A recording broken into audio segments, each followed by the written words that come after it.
Welcome, wrestling fans, to the Pro Wrestle Machine. Let's jump right into it. January 15, 2001 Wrestling Observer Newsletter, 2000 Year-End Awards, Final ECW Pay-Per-View Reviewed, plus tons of news. By Dave Meltzer. 2000 Wrestling Observer Awards. The following are the results of the 21st Annual Wrestling Observer Newsletter Readership Awards along with a listing of previous winners in the various categories. Readers are encouraged to send in their comments on the results. Category Awards. Winners determined by points voted on a 5-3-2 basis. First place votes in parenthesis. Wrestler of the Year. Number 1. Triple H, with 322 first place votes, 2,014 points. Number 2. Toshiaki Kawada, with 124 first place votes, 1,736 points. Number 3. Rock, with 72 first place votes, 1,061 points. Number 4. Kazushi Sakuraba, with 145 first place votes, 1,046 points. Number 5. Chris Benoit, with 31 first place votes, 393 points. Number 6. Kurt Angle, with 4 first place votes, 235 points. Number 7. Mitsuharu Misawa, with 2 first place votes, 226 points. Number 8. Kenta Kobashi, 201 points. Number 9. Booker T, with 2 first place votes, 44 points. Number 10. Mick Foley, with 4 first place votes, 43 points. Previous winners: 1980 Harley Race, 1981 Ric Flair, 1982 Ric Flair, 1983 Ric Flair, 1984 Ric Flair, 1985 Ric Flair, 1986 Ric Flair, 1987 Riki Choshu, 1988 Akira Maeda, 1989 Ric Flair, 1990 Ric Flair, 1991 Jumbo Tsuruta, 1992 Ric Flair, 1993 Vader, 1994 Toshiaki Kawada, 1995 Mitsuharu Misawa, 1996 Kenta Kobashi, 1997 Mitsuharu Misawa, 1998 Steve Austin, 1999 Mitsuharu Misawa. Most Outstanding Wrestler. Number 1. Chris Benoit, with 287 first place votes, 1,818 points. Number 2. Toshiaki Kawada, with 88 first place votes, 1,073 points. Number 3. Triple H, with 82 first place votes, 822 points. Number 4. Jun Akiyama, with 20 first place votes, 472 points. Number 5. Yoshihiro Tajiri, with 39 first place votes, 414 points. Number 6. Kenta Kobashi, with 35 first place votes, 385 points. Number 7. Mitsuharu Misawa, with 16 first place votes, 342 points. Number 8. Koji Kanemoto, with 21 first place votes, 290 points. Number 9. Shima, with 5 first place votes, 238 points. Number 10. Minoru Tanaka, with 18 first place votes, 183 points. Honorable mention: Asia Kong, 117. Chris Jericho, 115. Kurt Angle, 78. Previous winners: 1986 Ric Flair, 1987 Ric Flair, 1988 Tatsumi Fujinami, 1989 Ric Flair, 1990 Jushin Liger, 1991 Jushin Liger, 1992 Jushin Liger, 1993 Kenta Kobashi, 1994 Kenta Kobashi, 1995 Manami Toyota, 1996 Rey Mysterio Jr., 1997 Mitsuharu Misawa, 1998 Koji Kanemoto, 1999 Mitsuharu Misawa. Best Box Office Draw. Number 1. Rock, with 368 first place votes, 2,365 points. Number 2. Triple H, with 32 first place votes, 1,073 points. Number 3. Naoya Ogawa, with 74 first place votes, 754 points. Number 4. Steve Austin, with 59 first place votes, 752 points. Number 5. Kazushi Sakuraba, with 22 first place votes, 437 points. Number 6. Toshiaki Kawada, with 16 first place votes, 332 points. Number 7. Shinya Hashimoto, with 3 first place votes, 239 points. Number 8. Mick Foley, with 2 first place votes, 123 points. Number 9. Pero Aguayo, 49. Number 10. Undertaker, with 4 first place votes, 38 points. Previous winners: 1997, Hulk Hogan; 1998, Steve Austin; 1999, Steve Austin. Best Babyface previous award winners: 1980, Dusty Rhodes; 1981, Tommy Rich; 1982, Hulk Hogan; 1983, Hulk Hogan; 1984, Hulk Hogan; 1985, Hulk Hogan; 1986, Hulk Hogan; 1987, Hulk Hogan; 1988, Hulk Hogan; 1989, Hulk Hogan; 1990, Hulk Hogan; 1991, Hulk Hogan; 1992, Sting; 1993, Atsushi Onita; 1994, Atsushi Onita; 1995, Pero Aguayo; 1996, Shawn Michaels. Best Heel previous award winners: 1980, Larry Zbyszko; 1981, Don Morocco; 1982, Buzz Sawyer; 1983, Michael Hayes; 1984, Roddy Piper; 1985, Roddy Piper; 1986, Michael Hayes; 1987, Ted DiBiase; 1988, Ted DiBiase; 1989, Terry Funk; 1990, Ric Flair; 1991, The Undertaker; 1992, Rick Rude; 1993, Vader; 1994, Love Machine; 1995, Masahiro Chono; 1996, Steve Austin. Feud of the Year. Number 1. Triple H vs. Mick Foley, with 179 first place votes, 1,428 points. Number 2. Triple H vs. Rock, with 90 first place votes, 998 points. Number 3. Shinya Hashimoto vs. Naoya Ogawa, with 71 first place votes, 755 points. Number 4. All Japan vs. New Japan, with 39 first place votes, 701 points. Number 5. Kazushi Sakuraba vs. Gracies, with 76 first place votes, 669 points. Number 6. Hardys vs. Edge and Christian, with 55 first place votes, 451 points. Number 7. Triple H vs. Kurt Angle, with 19 first place votes, 344 points. Number 8. Atlantis vs. Villano Ive, with 5 first place votes, 276 points. Number 9. Crazy Max vs. M2K, with 22 first place votes, 256 points. Number 10. Chris Benoit vs. Chris Jericho, with 6 first place votes, 205 points. Honorable mention: Triple H vs. Chris Jericho, 166. Kenta Kobashi vs. Jun Akiyama, 125. Rock vs. Chris Benoit, 104. FBI vs. Mikey Whipwreck and Yoshihiro Tajiri, 74.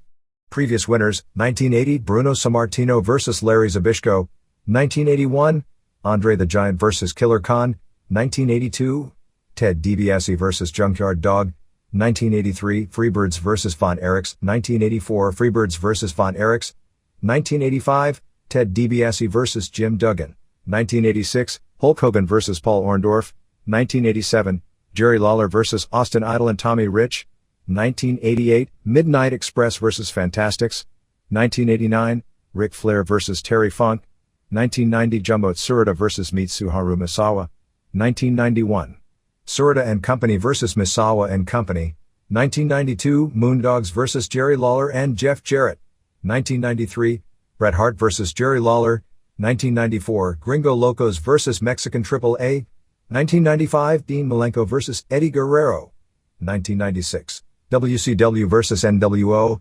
1997, Steve Austin vs. Hart Foundation; 1998, Steve Austin vs. Vince McMahon; 1999, Steve Austin vs. Vince McMahon. Tag Team of the Year. Number 1. Edge and Christian, with 224 first place votes, 1,746 points. Number 2. Matt and Jeff Hardy, with 143 first place votes, 1,486 points. Number 3. Minoru Tanaka and Koji Kanemoto, with 146 first place votes, 1,102 points. Number 4. Bubba Ray and Devon Dudley, with 7 first place votes, 509 points. Number 5.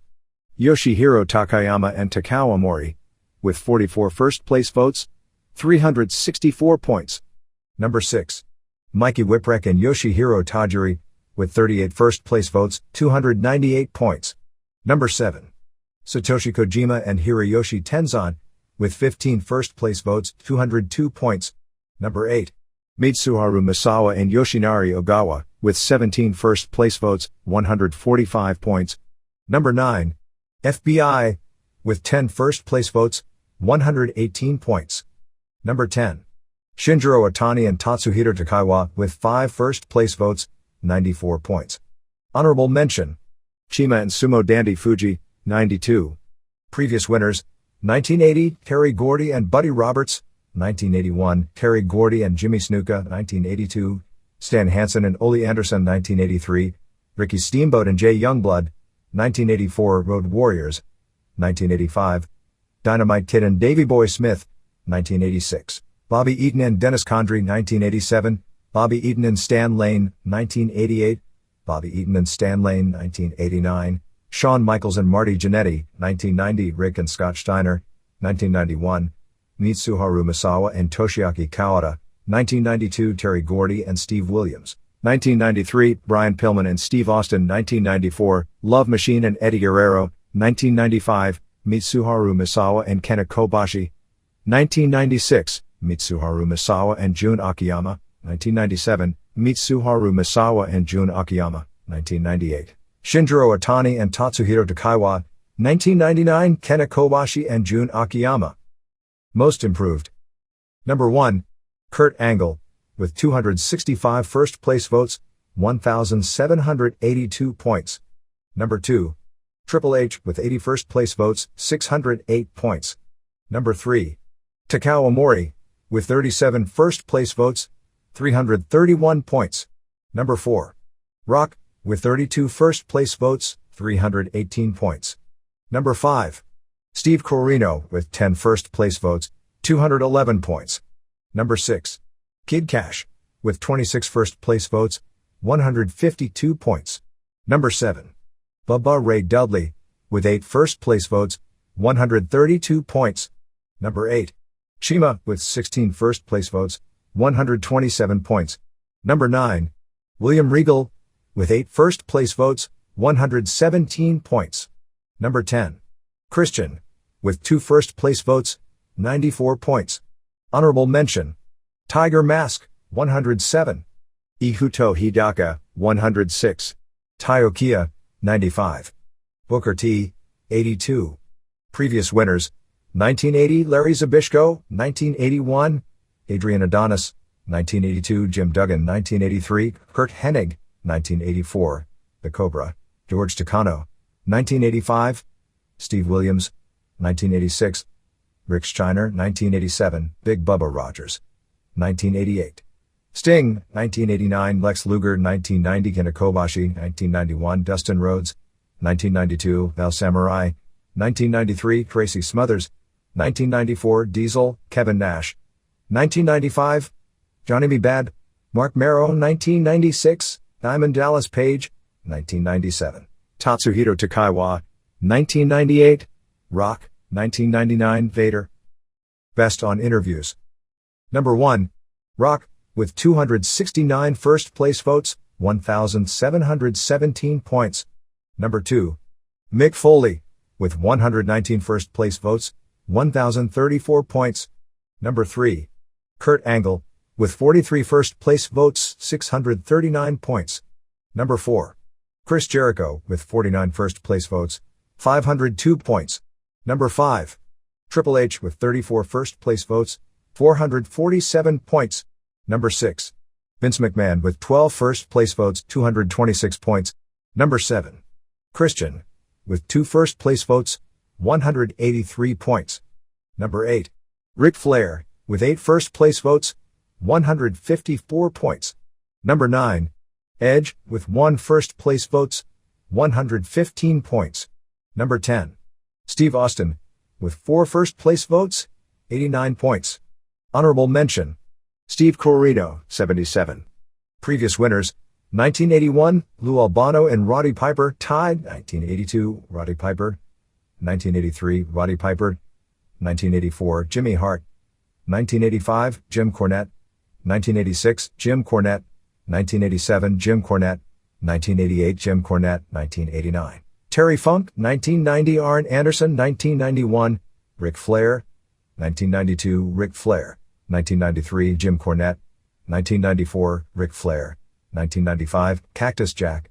1996, Steve Austin. 1997, Steve Austin. 1998, Steve Austin. 1999, Rock. Most charismatic. Number 1, Rock, with 463 first place votes, 2,386 points. Number 2, Chris Jericho, with 29 first place votes, 634 points. Number 3, Steve Austin, with 22 first place votes, 537 points. Number 4, Triple H with 9 first place votes, 280 points. Number 5, Kurt Angle, with 10 first place votes, 212 points. Number 6, Bill Goldberg, 182. Number 7, Mick Foley, with 4 first place votes, 151 points. Number 8, Chima, 149. Number 9, Atsushi Onita, 115. Number 10, Ric Flair, with 5 first place votes, 80 points. Honorable mention, Scott Steiner, 69. Rob Van Dam, 64. Previous winners, 1980, Ric Flair. 1981, Michael Hayes. 1982, Dusty Rhodes and Ric Flair, tied. 1983, Ric Flair. 1984, Ric Flair. 1985, Hulk Hogan. 1986, Hulk Hogan. 1987, Hulk Hogan. 1988, Sting. 1989, Hulk Hogan. 1990, Hulk Hogan. 1991, Hulk Hogan. 1992, Sting. 1993, Ric Flair. 1994, Atsushi Onita. 1995, Shawn Michaels. 1996, Shawn Michaels. 1997, Steve Austin. 1998, Steve Austin. 1999, Rock. Best Technical Wrestler. Number 1, Chris Benoit, with 335 first place votes, 1,971 points. Number 2, Minoru Tanaka, with 111 first place votes, 844 points. Number 3, Dean Malenko with 23 first place votes, 562 points. Number 4, Yuji Nagata, with 48 first place votes, 460 points. Number 5, Koji Kanemoto, with 38 first place votes, 455 points. Number 6, Yoshihiro Tajiri, with 35 first place votes, 319 points. Number 7, Jun Akiyama, with 17 first place votes, 235 points. Number 8, Shinjiro Otani, with 14 first place votes, 166 points. Number 9, Lance Storm, with 4 first place votes, 155 points. Number 10, Takashi Iizuka, with 16 first place votes, 148 points. Honorable mention, Alexander Otska, 146. Blue Panther, 139. William Regal, 119. Kurt Angle, 102. Eddie Guerrero, 99. Jerry Lynn, 83. Yuki Ishikawa, 82. Kenta Kobashi, 74. Honorable mention, Kurt Angle, 102. Jerry Lynn, 82. Previous winners, 1980, Bob Backlund. 1981, Ted DiBiase. 1982, Tiger Mask, Satoru Sayama. 1983, Tiger Mask, Satoru Sayama. 1984, Dynamite Kid and Masa Saito, tied. 1985, Tatsumi Fujinami. 1986, Tatsumi Fujinami. 1987, Nobuhiko Takada. 1988, Tatsumi Fujinami. 1989, Jushin Liger. 1990, Jushin Liger. 1991, Jushin Liger. 1992, Jushin Liger. 1993, Hiroshi Hazi. 1994, Chris Benoit.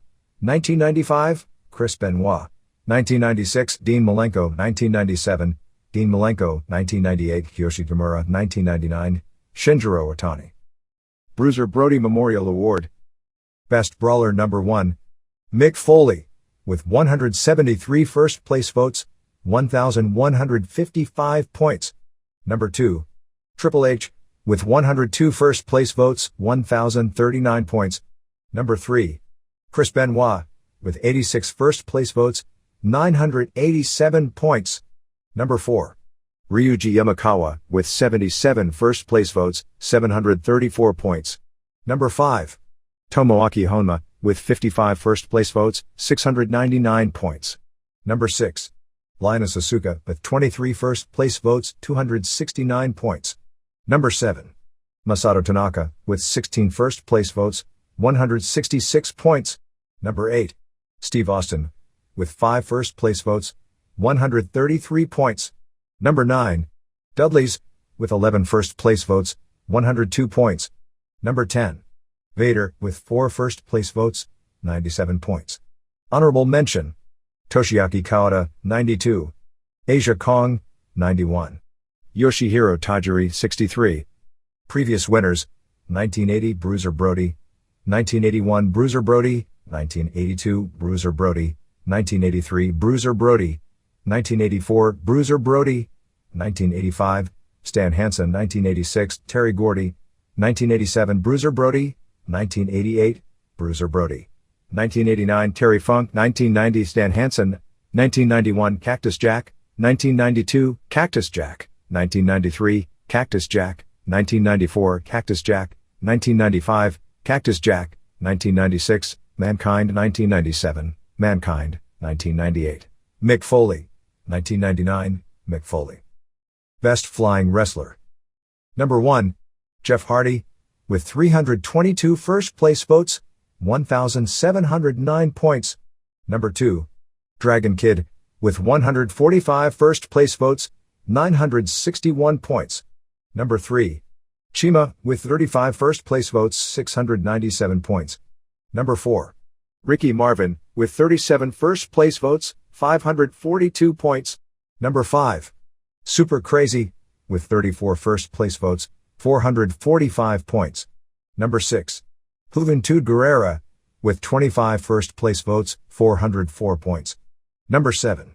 Kid Cash, with 28 first place votes, 307 points. Number 8.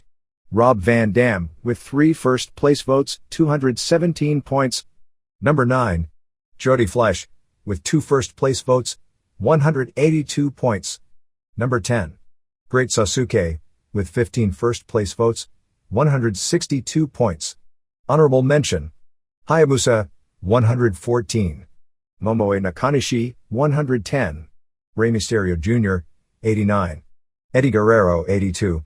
Previous winners: 1981, Jimmy Snuka, 1982, Tiger Mask, Satoru Sayama, 1983, Tiger Mask, Satoru Sayama, 1984, Dynamite Kid, 1985, Tiger Mask, Mitsuharu Misawa, 1986, Tiger Mask, Mitsuharu Misawa, 1987, Owen Hart, 1988, Owen Hart, 1989, Jushin Liger, 1990, Jushin Liger, 1991, Jushin Liger, 1992, Jushin Liger, 1993, Jushin Liger, 1994, Great Sasuke, 1995, Rey Mysterio Jr., 1996, Rey Mysterio Jr., 1997, Rey Mysterio Jr., 1998, Juventud Guerrera, 1999, Juventud Guerrera. Most overrated. Number 1. Kevin Nash, with 217 first place votes, 1,447 points. Number 2. Sid Vicious, with 40 first place votes, 475 points. Number 3. China, with 62 first place votes, 473 points. Number 4. Hulk Hogan, with 22 first place votes, 300 points. Number 5. Scott Steiner, with 19 first place votes, 272 points. Number 6. Undertaker, with 14 first place votes, 253 points. Number 7. Billy Gunn, with 23 first place votes, 239 points. Number 8. Scott Norton, with 4 first place votes, 217 points. Number 9. Lex Luger, with 9 first place votes, 157 points. Number 10. Bill Goldberg, with 16 first place votes, 124 points. Honorable mention. Bryan Adams, 121. Big Show, 119. Rob Van Dam, 94. Jeff Jarrett, 92. Chris Jericho, 77. Manabu Nakanishi, 73. Rikishi, 64. Diamond Dallas Page, 64. Previous winners: 1980, Mr. Wrestling 2, 1981 Pedro Morales, 1982 Pedro Morales, 1983 Bob Backlund, 1984 John Studd, 1985 Hulk Hogan, 1986 Hulk Hogan, 1987 Dusty Rhodes, 1988 Dusty Rhodes, 1989 Ultimate Warrior, 1990 Ultimate Warrior, 1991 Ultimate Warrior, 1992 Eric Watts, 1993 Sid Vicious, 1994 Hulk Hogan, 1995 Hulk Hogan, 1996 Hulk Hogan, 1997 Hulk Hogan, 1998 Hulk Hogan, 1999 Kevin Nash. Most underrated. Number 1. Chris Jericho with 79 first place votes, 486 points. Number 2. Christopher Daniels with 62 first place votes, 414 points. Number 3. Kaz Hayashi with 32 first place votes, 389 points. Number 4. Juventud Guerrera with 17 first place votes, 287 points. Number 5. Dean Malenko with 26 first place votes, 255 points. Number 6. Lance Storm with 28 first place votes, 208 points. Number 7. Mike Awesome with 17 first place votes, 199 points. Number 8. Billy Kidman with 6 first place votes, 192 points. Number 9. Takamichi Inoku with 2 first place votes, 177 points. Number 10. Easy Money with 17 first place votes, 145 points. Honorable mention. William Regal, 144. Michael Modest, 137. D'Lo Brown, 132. Chris Benoit, 128. Masahito Kakihara, 127. Shane Helms, 112. Val Venus, 111. Al Snow, 97. Raven, 95. Jerry Lynn, 92. Test, 91. Judo Suwa, 90. El Samurai, 89. Shinjiro Otani, 89. Bob Holly, 84. Previous winners: 1980 Iron Sheik, 1981 Buzz Sawyer, 1982 Adrian Adonis, 1983 Dynamite Kid, 1984 Brian Blair, 1985 Bobby Eaton, 1986 Bobby Eaton, 1987 Brad Armstrong, 1988 Tiger Mask, Mitsuharu Misawa, 1989 Dan Crawford, 1990 Bobby Eaton, 1991 Terry Taylor, 1992 Terry Taylor, 1993 Bobby Eaton, 1994 Brian Pillman, 1995 Skip Chris Condito, 1996 Leif Cassidy, Al Snow, 1997 Flash Funk, Too Cold Scorpio, 1998 Chris Benoit, 1999 Chris Jericho. Promotion of the year. Number 1. World Wrestling Federation with 437 first place votes, 2,263 points. Number 2. New Japan Pro Wrestling with 25 first place votes, 1,428 points. Number 3. Dream Stage Entertainment with 8 first place votes, 1,099 points. Number 4. EMLL with 16 first place votes, 601 points. Number 5. Toriuman with 56 first place votes, 542 points. Number 6. Extreme Championship Wrestling with 13 first place votes, 408 points. Number 7. All Japan Pro Wrestling with 17 first place votes, 355 points. Number 8. Pro Wrestling Noah, 285. Number 9. Osaka Pro Wrestling with 37 first place votes, 220 points. Number 10. Gia with 21 first place votes, 218 points. Honorable mention. Big Japan, 158. Michinoku Pro, 92. Urshan, 87. Previous winners: 1983, Jim Crockett Promotions, 1984, New Japan Pro Wrestling, 1985, All Japan Pro Wrestling, 1986, Mid-South Sports, 1987, New Japan Pro Wrestling, 1988, New Japan Pro Wrestling, 1989, Universal Wrestling Federation Japan, 1990, All Japan Pro Wrestling, 1991, All Japan Pro Wrestling, 1992, New Japan Pro Wrestling, 1993, All Japan Pro Wrestling, 1994, AAA, 1995, New Japan Pro Wrestling, 1996, New Japan Pro Wrestling, 1997, New Japan Pro Wrestling 1998, New Japan Pro Wrestling 1999, World Wrestling Federation. Best Weekly Television Show. Number 1. WWF Raw is War, with 334 first place votes, 2,150 points. Number 2. New Japan World Pro Wrestling, with 115 first place votes, 1,489 points. Number 3.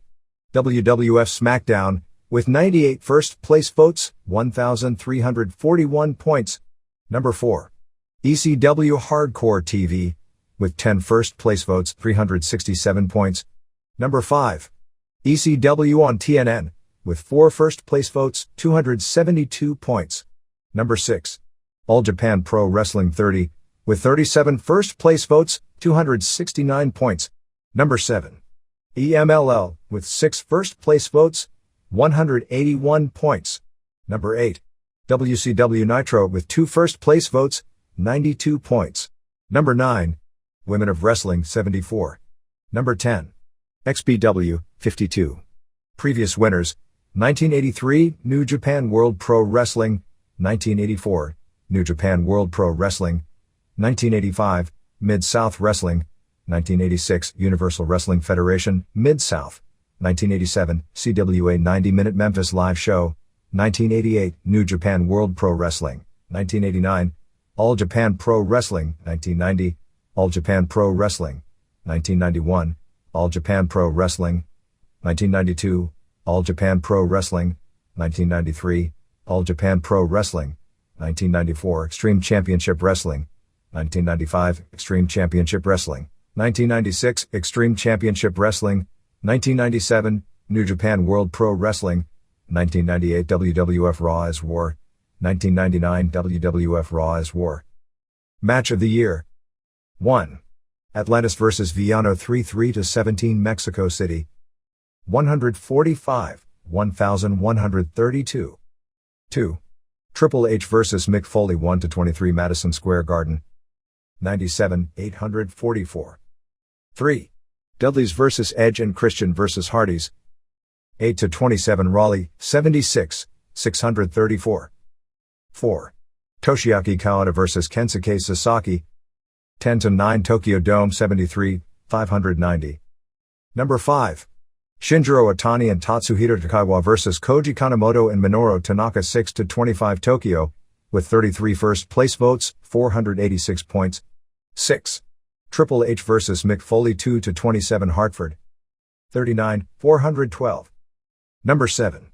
Triple H vs. Chris Jericho 7-23 Dallas, with 40 first place votes, 397 points. Number 8. Triple H vs. Rock 5-21 Louisville, with 34 first place votes, 338 points. 9. Chris Benoit vs. Steven Regal 5-25 Cincinnati. 48, 271. 10. Mitsuharu Misawa vs. Kenta Kobashi. 4-11 Kanazawa, 15, 219. Honorable mention: Kenta Kobashi vs. Toshiaki Kawada 1-17 Osaka, 201. Kenta Kobashi vs. Takao Mori 4-15 Tokyo, 146. Dudleys vs. Edge and Christian vs. Hardys 4-2 Anaheim, 130. FBI vs. Mikey Whipwreck and Yoshihiro Tajiri 8-26 New York, 119. Rock vs. Chris Benoit 7-23 Dallas, 64. Previous winners: 1980, Bob Backlund vs. Ken Patera New York, 1981, Pat Patterson vs. Sergeant Slaughter April 21 New York, 1982, Tiger Mask, Satoru Sayama vs. Dynamite Kid August 5 Tokyo, 1983, Ric Flair vs. Harley Race November 24 Greensboro, 1984, Freebirds vs. Von Erichs July 4 Fort Worth, 1985, Tiger Mask, Mitsuharu Misawa vs. Kunyaki Kobayashi June 12 Tokyo, 1986, Ric Flair vs. Barry Windham February 14 Orlando, 1987, Ricky Steamboat vs. Randy Savage March 29 Pontiac, 1988, Ric Flair vs. Sting March 27 Greensboro, 1989, Ric Flair vs. Ricky Steamboat April 2 New Orleans, 1990, Jushin Liger vs. Naoki Sano January 31 Osaka, 1991, Rick and Scott Steiner vs. Hiroshi Hazi and Kensuke Sasaki March 21 Tokyo, 1992, Dan Crawford and Doug Furness vs. Kena Kobashi and Tsuyoshi Kikuchi May 25, Miyagi, 1993. Manami Toyota and Toshio Yamada vs. Dynamite Kansai, Mayumi Ozaki April 21, Osaka, 1994. Shawn Michaels vs. Razor Ramon, Scott Hall, March 20, New York, 1995. Manami Toyota vs. Kyoko Inoue May 7, Tokyo, 1996. Mitsuharu Misawa and Jun Akiyama vs. Steve Williams and Johnny Ace June 7, Tokyo, 1997. Bret Hart vs. Steve Austin March 23, Chicago, 1998. Mitsuharu Misawa vs. Kena Kobashi October 31, Tokyo, 1999. Mitsuharu Misawa vs. Kena Kobashi June 11, Tokyo. Rookie of the Year. Number 1. Sean O'Hare, with 82 first place votes, 839 points. Number 2. Mike Sanders, with 103 first place votes, 700 points. Number 3. Takahiro Murahama, with 68 first place votes, 362 points. Number 4. Takeshi Rikio with 57 first place votes, 325 points. Number 5. Mark Jindrak, with 29 first place votes, 316 points. Number 6. Shelton Benjamin, with 33 first place votes, 282 points. Number 7. Trish Stratus, with 12 first place votes, 210 points. Number 8. Kenzo Suzuki, with 15 first place votes, 199 points. Number 9. Kena Kobayashi, with 20 first place votes, 128 points. Number 10. Yun Yang, with 2 first place votes, 93 points. Honorable mention. American Dragon, 91. Johnny the Bull, 72. Previous winners. 1980, Barry Windham. 1981, Brad Armstrong and Brad Rheingans tied. 1982, Steve Williams. 1983, Road Warriors. 1984, Tom Zenk and Keiichi Yamada Jushin Liger tied. 1985, Jack Victory. 1986, Bam Bam Bigelow. 1987, Brian Pillman. 1988, Gary Albright. 1989, Dustin Rhodes. 1990, Steve Austin. 1991, Johnny B. Bad. Mark Marrow. 1992, Rey Mysterio Jr. 1993, Jun Akiyama. 1994, Mikey Whipwreck. 1995, Pero Oguayo Jr. 1996, The Giant Big Show. 1997, Mr. Aguila Essa Rios. 1998, Bill Goldberg. 1999, Blitzkrieg. Best Non-Wrestler. Number 1. Vince McMahon with 176 first place votes, 1,384 points. Number 2. Stephanie McMahon with 94 first place votes, 756 points. Number 3. Shane McMahon with 32 first place votes, 630 points. Number 4. Mick Foley with 98 first place votes, 605 points. Number 5. Cyrus with 46 first place votes, 466 points. Number 6. Trish Stratus with 18 first place votes, 220 points. Number 7. Sinister Minister with 7 first place votes, 151 points. Number 8. Joel Gertner with 5 first place votes, 150 points. Number 9. Antonio Inoki with 16 first place votes, 90 points. Number 10. Francine with 6 first place votes, 75 points. Previous winners. 1999, Vince McMahon.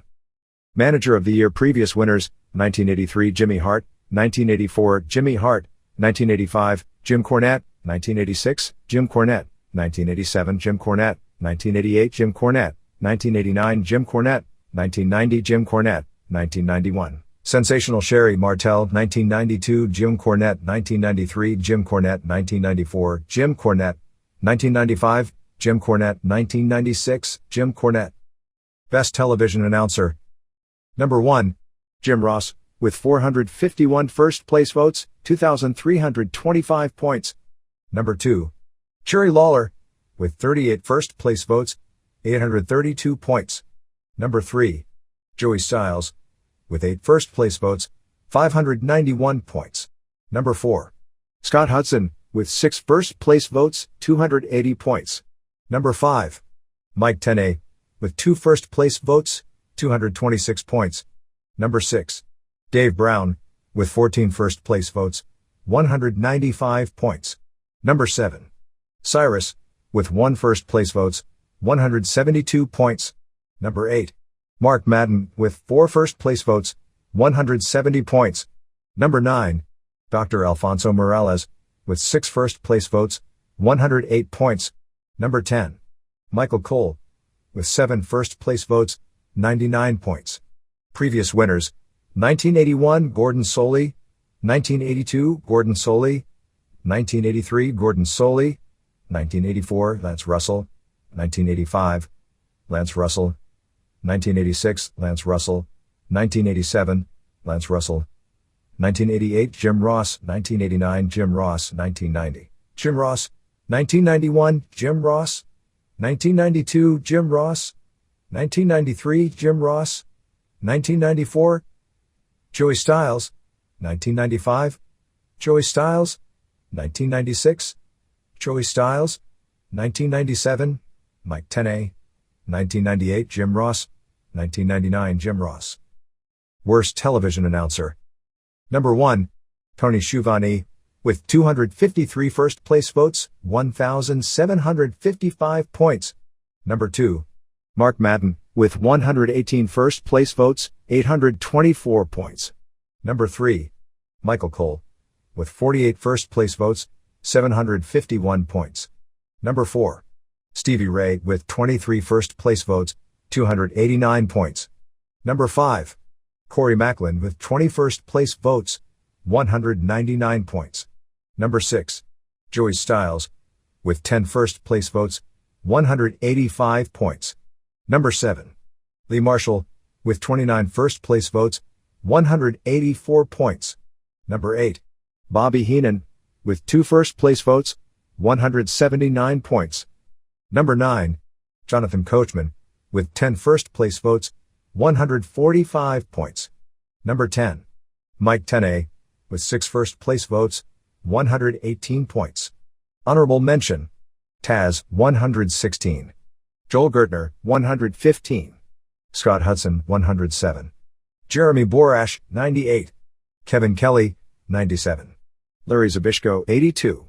Previous winners: 1984, Angelo Mosca, 1985, Gorilla Monsoon, 1986, David Crockett, 1987, David Crockett, 1988, David Crockett, 1989, Ed Whalen, 1990, Herb Abrams, 1991, Gorilla Monsoon, 1992, Gorilla Monsoon, 1993, Gorilla Monsoon, 1994, Gorilla Monsoon, 1995, Gorilla Monsoon, 1996, Steve McMichael, 1997, Dusty Rhodes, 1998, Lee Marshall, 1999, Tony Schiavone.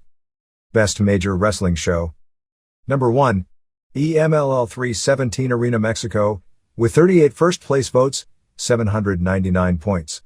Number 2, WWF Fully Loaded 7-23 Dallas, with 106 first place votes, 748 points. Number 3, Pride Grand Prix Finals 5-1 Tokyo Dome, with 76 first place votes, 649 points. Number 4, WWF Backlash 4-30 Washington, with 69 first place votes, 632 points. 5, WWF Royal Rumble 1-23 Madison Square Garden, 85, 614. Number 6, WWF SummerSlam 8-27 Raleigh, with 45 first place votes, 472 points. Number 7, WWF Judgment Day 5-21 Louisville, with 19 first place votes, 364 points. Number 8, New Japan 10-9 Tokyo Dome, with 20 first place votes, 253 points. Number 9, All Japan 2-27 Budokan Hall, with 30 first place votes, 182 points. Number 10, WWF No Way Out 2-27 Hartford, with 9 first place votes, 176 points. Honorable mention: WWF WrestleMania 4-2 Anaheim, 130. Michinoku Pro Super J Cup 4-9 Tokyo Sumo Hall, 116. GIA 5-14 Tokyo Ariake Coliseum, 105. New Japan 1-4 Tokyo Dome, 94. GIA 9-15 Yokohama, 92. ECW Hardcore Heaven 5-14 Milwaukee, 82. New Japan 4-7 Tokyo Dome, 76. ECW Tag Team Tournament 8-25 New York, 74. WWF No Mercy 10-22 Albany, 67. Previous winners: 1989, WCW Great American Bash July 23, Baltimore. 1990 WWF New Japan / All Japan US and Japan Wrestling Summit April 11, Tokyo. 1991, WCW Wrestle War February 24, Phoenix. 1992, All Japan Women Wrestle Marinepiad April 25, Yokohama. 1993, All Japan Women Dream Slam April 2, Yokohama. 1994, New Japan Super J Cup April 16, Tokyo. 1995, Weekly Pro Wrestling Multi-Promotional Show April 2, Tokyo. 1996, War Super J Cup Second Stage December 13 th/95 Tokyo. 1997, WWF Calgary Stampede July 16 Calgary. 1998, ECW Heatwave August 2 Dayton. 1999, ECW Anarchy Rules September 19 Chicago. Category B Awards. Winner determined by first place votes. Worst Major Wrestling Show. Number 1. WCW Halloween Havoc 10-29 Las Vegas, 94 points. Number 2. WCW Super Brawl 2-20 San Francisco, 74 points. Number 3. WCW New Blood Rising 8-13 Vancouver, 65 points. Number 4. WWF King of the Ring 6-25 Boston, 64 points. Number 5. iGeneration Wrestling 7-30 Sydney, 61 points. Number 6. WCW Uncensored 3-19 Miami, 32 points. Number 7. WCW Great American Bash 6-18 Baltimore, 31 points. Number 8. WCW Bash at the Beach 7-11 Daytona, 24 points. Number 9. WCW Slamboree 5-7 Kansas City, 15 points. Number 10. WCW Sold Out 1-16 Cincinnati, 13 points. Honorable mention. WWF WrestleMania 4-2 Anaheim, 11. WCW Mayhem 11-27 Milwaukee, 9. Previous winners, 1989, WWF WrestleMania v April 2 Atlantic City. 1990 WCW Clash 13 November 20 Jacksonville. 1991, WCW Great American Bash July 4 Baltimore. 1992 WCW Halloween Havoc October 25 Philadelphia. 1993 WCW Fall Brawl September 19 Houston. 1994, UWF Blackjack Brawl September 25 Las Vegas. 1995, WCW Uncensored March 29 Tupelo. 1996, WCW Uncensored March 24 Tupelo. 1997, WCW NWO Sold Out January 25 Cedar Rapids. 1998 WCW Fall Brawl September 13 Winston-Salem. 1999, Heroes of Wrestling October 10 Bay St. Louis. Best Wrestling Maneuver. Number 1. Dragon Kid Dragon Rana, 84. Number 2. Jeff Hardy Swanton, 68. Number 3. Chris Benoit Rolling German Suplex, 46. Number 4. Rob Van Dam Van Terminator, 43. Number 5. Dudley's 3D, 37. Kenta Kobashi Burning Hammer, 37. Number 7. Yoshihiro Tajiri Tarantula, 25. Number 8. Minoru Tanaka NL Suplex into Armbar, 20. Number 9. Ricky Marvin Springboard Corkscrew Plancha, 19. Number 10. Jindrak and O'Hare Double Beal, 18. Honorable mention. Christopher Daniels Last Rites, 17. Triple H Pedigree, 16. Crash Holly Irish Guarana, 9. Previous winners, 1981, Jimmy Snuka Superfly Splash, 1982, Super Destroyer, Scott Irwin Superplex, 1983, Jimmy Snuka Superfly Splash, 1984, Davey Boy Smith Power Clean in combination with Dynamite Kid Dropkick off the top rope, 1985, Tiger Mask, Mitsuharu Misawa Tope with Midair Flip, 1986, Chavo Guerrero Moonsault Body Block, 1987, Jushin Liger Shooting Star Press, 1988, Jushin Liger Shooting Star Press, 1989, Scott Steiner Frankensteiner, 1990, Scott Steiner Frankensteiner, 1991, Masao Orihara Moonsault off top rope to floor, 1992, Too Cold Scorpio Splash, 1993, Bader Moonsault, 1994, Great Sasuke Special, 1995, Rey Mysterio Jr. Flip Dive into Frankensteiner on floor, 1996, Ultimo Dragon Running Liger Bomb, 1997, Diamond Dallas Page Diamond Cutter 1998, Kenta Kobashi Burning Hammer, 1999, Dragon Kid Dragon Rana. Most disgusting promotional tactic. Number 1. WCW David Arquette wins WCW title, 56. Number 2. ECW tries to use Mitchell hand injury, 47. Number 3. WCW Canyon takes bump off cage in KC, 21. Number 4. WWF tries to sway presidential election, 20. Number 5. WWF's obsession with Bret Hart, 19. Number 6. WWF Eddie Guerrero character, 16. Number 7. WWF other racial stereotyping, 15. Number 8. WCW putting Russo back in charge, 13. WWF RTC angle, 13. XPW invades ECW pay-per-view, 13. Honorable mention. Russo takes himself world champ, 12. Mae Young bears fake breasts, 11. Misawa quits All Japan, 10. WCW having Sting come from rafters, 9. WCW fires Bret Hart, 8. Overabundance of man vs. woman matches, 7. Triple H car dropping angle, 7. Previous winners, 1981. LaBelle Promotions usage of the monster saying he was built in a laboratory, 1982. Bob Backlund as WWF champion, 1983. WWF pretending Eddie Gilbert had re-broken his neck after original injury in auto accident, 1984. Blackjack Mulligan fake heart attack by Championship Wrestling from Florida, 1985. Usage of Mike Von Erich's near-fatal illness to sell Cotton Bowl tickets, 1986. Equating an angle of Chris Adams' blindness with the death of Gino Hernandez, 1987. World-class handling of Mike Von Erich's death, 1988. Fritz Von Erich's fake brush with death by World Class, 1989. Jose Gonzalez babyface push by WWC, 1990. Atsushi Onita stabbing angle with Jose Gonzalez, 1991. WWF exploiting Persian Gulf War in WrestleMania angle, 1992. Eric Watts push, 1993. Cactus Jack amnesia angle, 1994. WCW retiring Ric Flair, 1995. WCW Gene Okerlund 900 line come-ons and lies, 1996.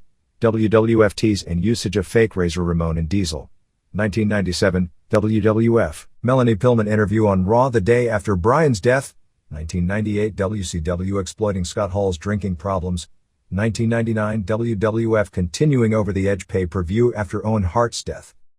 Best Color Commentator previous award winners, 1986. Michael Hayes, 1987. Jesse Ventura, 1988. Jesse Ventura, 1989. Jesse Ventura, 1990. Jesse Ventura, 1991. Paul E. Dangerously, Paul Heyman, 1992. Bobby Heenan, 1993. Bobby Heenan, 1994. Bobby Heenan, 1995. Jerry Lawler, 1996.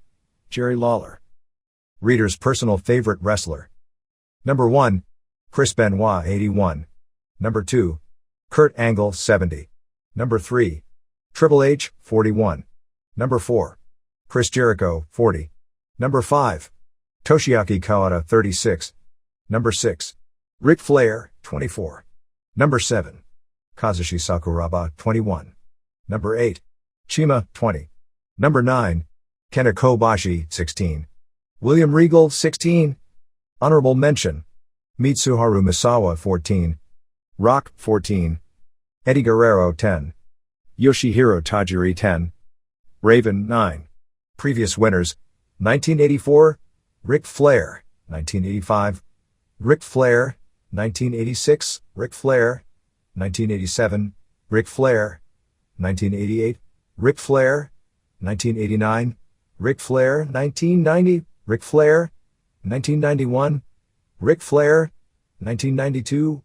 Ric Flair, 1993. Ric Flair, 1994. Sabu, 1995. Manami Toyota, 1996. Ric Flair, 1997. Chris Benoit, 1998. Mick Foley, 1999. Chris Jericho. Reader's least favorite wrestler. Number 1. Kevin Nash, 113. Number 2. China, 111. Number 3. Hulk Hogan, 52. Number 4. Scott Norton, 37. Number 5. Jim Duggan, 25. Number 6. Buff Bagwell, 24. Number 7. Lex Luger, 16. Number 8. Undertaker, 12. Number 9. Tommy Dreamer, 11. Chronic, 11. Honorable mention. Triple H, 10. Scott Steiner, 10. Rock, 10. Bill Goldberg, 9. Sting, 9. Previous winners: 1984, Ivan Putski; 1985, Hulk Hogan; 1986, Hulk Hogan; 1987, Dusty Rhodes; 1988, Dusty Rhodes; 1989, Ultimate Warrior; 1990, Ultimate Warrior; 1991, Hulk Hogan; 1992, Eric Watts; 1993, Sid Vicious; 1994, Hulk Hogan; 1995, Hulk Hogan; 1996, Hulk Hogan; 1997, Hulk Hogan; 1998, Hulk Hogan; 1999, Hulk Hogan. Worst Wrestler. Number 1, Kevin Nash, 129. Number 2, David Flair, 91. Number 3, Chyna, 67. Number 4, Jim Duggan, 27. Number 5, Sid Vicious, 22. Lex Luger, 22. Number 7, Big Show, 15. Number 8, John Zandig, 14. Number 9, Midian, 13. Number 10, Hulk Hogan, 12. Honorable mention: Stevie Ray, 11. Goodfather, 10.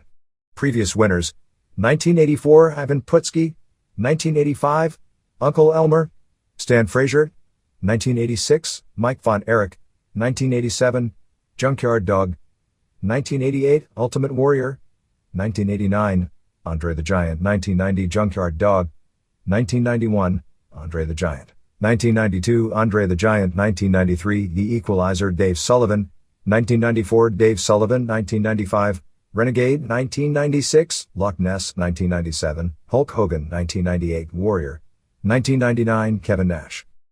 Worst Tag Team. Number 1, Chronic, 205. Number 2, Goodfather and Bull Buchanan, 81. Number 3, Ron and Inan Harris, 46. Number 4, Sean Stasiak and Chuck Palumbo, 34. Number 5, Al Snow and Steve Blackman, 12. Number 6, Baldies, 11. Stevie Ray and Big T, 11. Number 8, Lenny and Lodi, 10. David Flair and Crowbar, 10. Number 10, Billy Gunn and Chyna, 9. Previous winners: 1984, Crusher and Baron Von Raschke; 1985, Uncle Elmer, Stan Frazier, and Cousin Jr. Lenny Keane; 1986, Junkyard Dog and George Steele; 1987, Jimmy Valiant and Bugsy McGraw; 1988, Nikolai Volkov and Boris Zhukov; 1989, Warlord and Barbarian; 1990, Giant Baba and Andre the Giant; 1991, Giant Baba and Andre the Giant; 1992, Bushwhackers; 1993, Colossal Kongs; 1994, Bushwhackers; 1995, Dick Slater and Bunkhouse Buck; 1996, Godwins; 1997, Godwins; 1998, Kurgan and Golga; 1999, Midian and Viscera. Worst Television Show. Number 1, WCW Thunder, 258. Number 2, WCW Nitro, 196. Number 3, XPW, 68. Number 4, Women of Wrestling, 19. Number 5, WCW Worldwide, 12.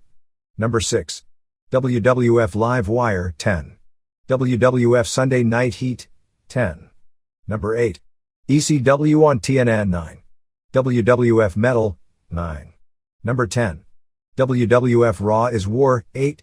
Previous winners: 1984, WWF All-Star Wrestling; 1985, Championship Wrestling from Florida; 1986, California Championship Wrestling; 1987, World Class Championship Wrestling; 1988, AWA on ESPN; 1989, ICW Wrestling; 1990, AWA on ESPN; 1991, Herb Abrams UWF; 1992, GWF on ESPN; 1993, GWF on ESPN; 1994, WCW Saturday Night; 1995, WCW Saturday Night; 1996, AWF Warriors of Wrestling; 1997, USWA; 1998, WCW Nitro; 1999, WCW Thunder.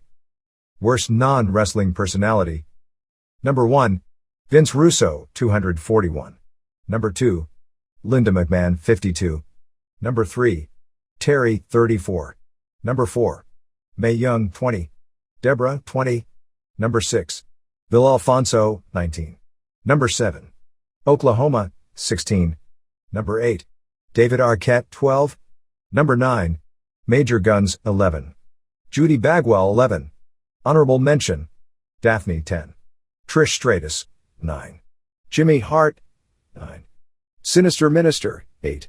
Worst Manager. Previous winners: 1984, Mr. Fuji; 1985, Mr. Fuji; 1986, Paul Jones; 1987, Mr. Fuji; 1988, Mr. Fuji; 1989, Mr. Fuji; 1990, Mr. Fuji; 1991, Mr. Fuji; 1992, Mr. Fuji; 1993, Mr. Fuji; 1994, Mr. Fuji; 1995, Mr. Fuji; 1996, Sunny Wanu; 1997, Sunny Wanu; 1998, Sunny Wanu; 1999, Sunny Wanu.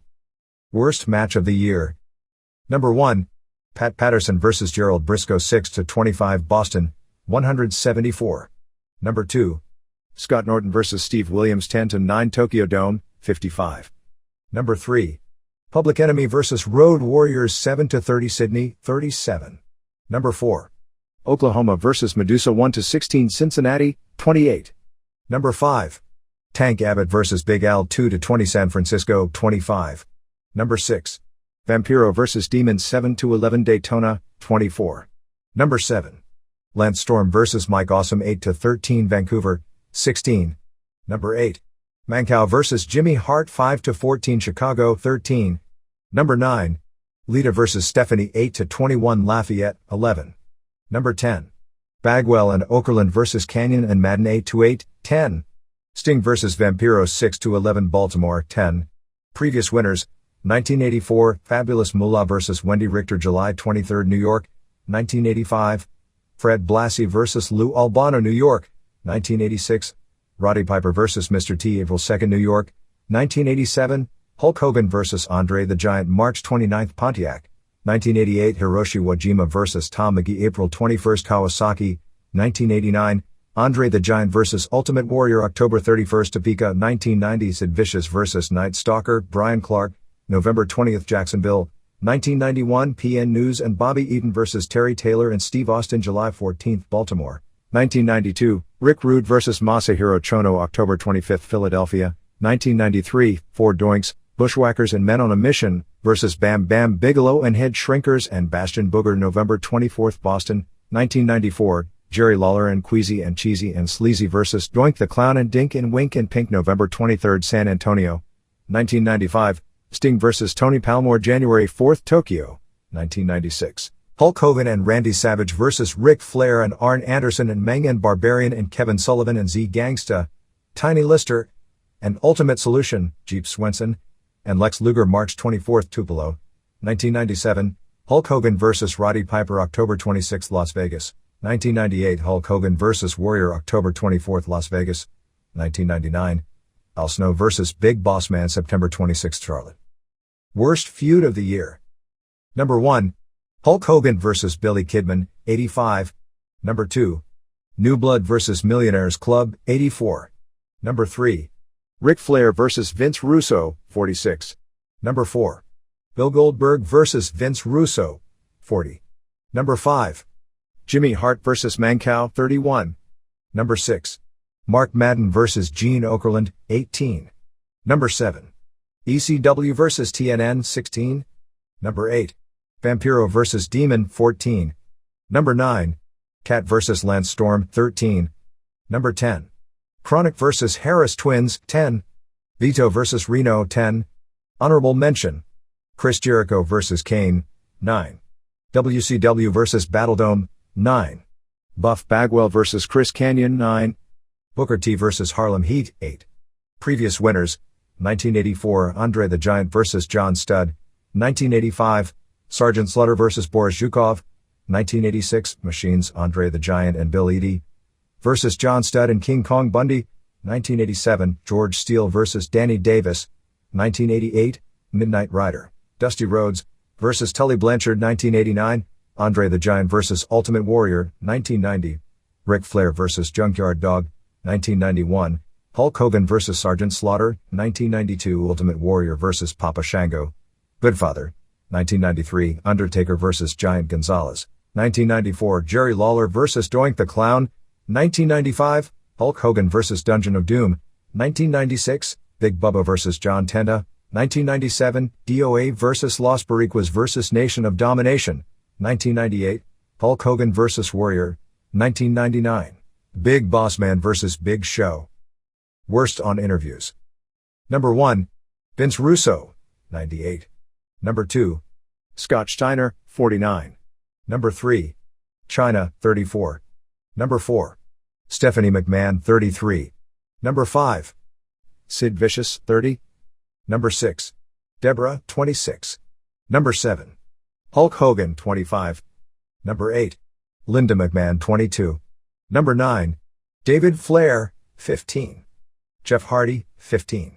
Honorable mention Rhino, 14. Kevin Nash, 12. Tank Abbott, 11. Kimberly, 9.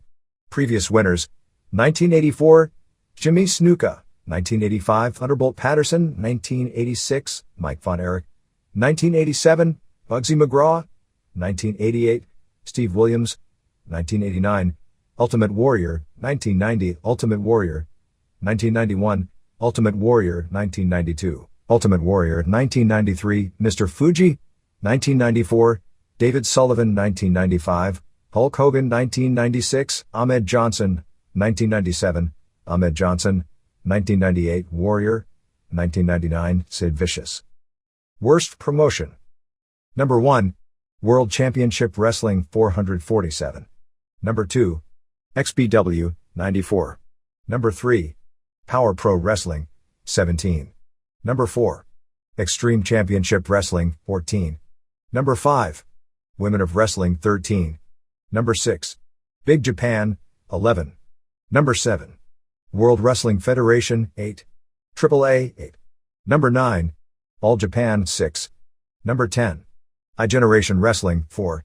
Previous winners 1986 AWA, 1987 World Class Championship Wrestling, 1988 AWA, 1989 AWA, 1990 AWA, 1991 Herb Abrams UWF, 1992 GWF, 1993 WCW, 1994 WCW, 1995 WCW, 1996 AWF, 1997 USWA, 1998 WCW, 1999 WCW Best Booker. Number 1 Vince McMahon, 415. Number 2 Paul Heyman, 74. Number 3 Chigusa Nagio, 32. Number 4 Mitsuharu Misawa, 20. Number 5 Yoshihiro Asai, 19. Number 6 Riki Choshu, 17. Number 7 Antonio Inoki, 16. Number 8 Antonio Pena, 14. Number 9 Asia Kong, 12. Number 10 Super Delphin, 10.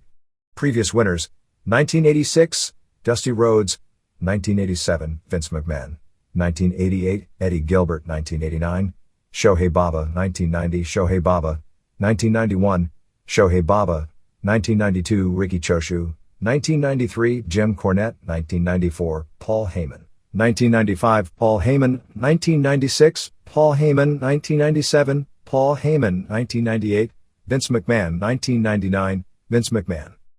Promoter of the Year. Number 1 Vince McMahon, 513.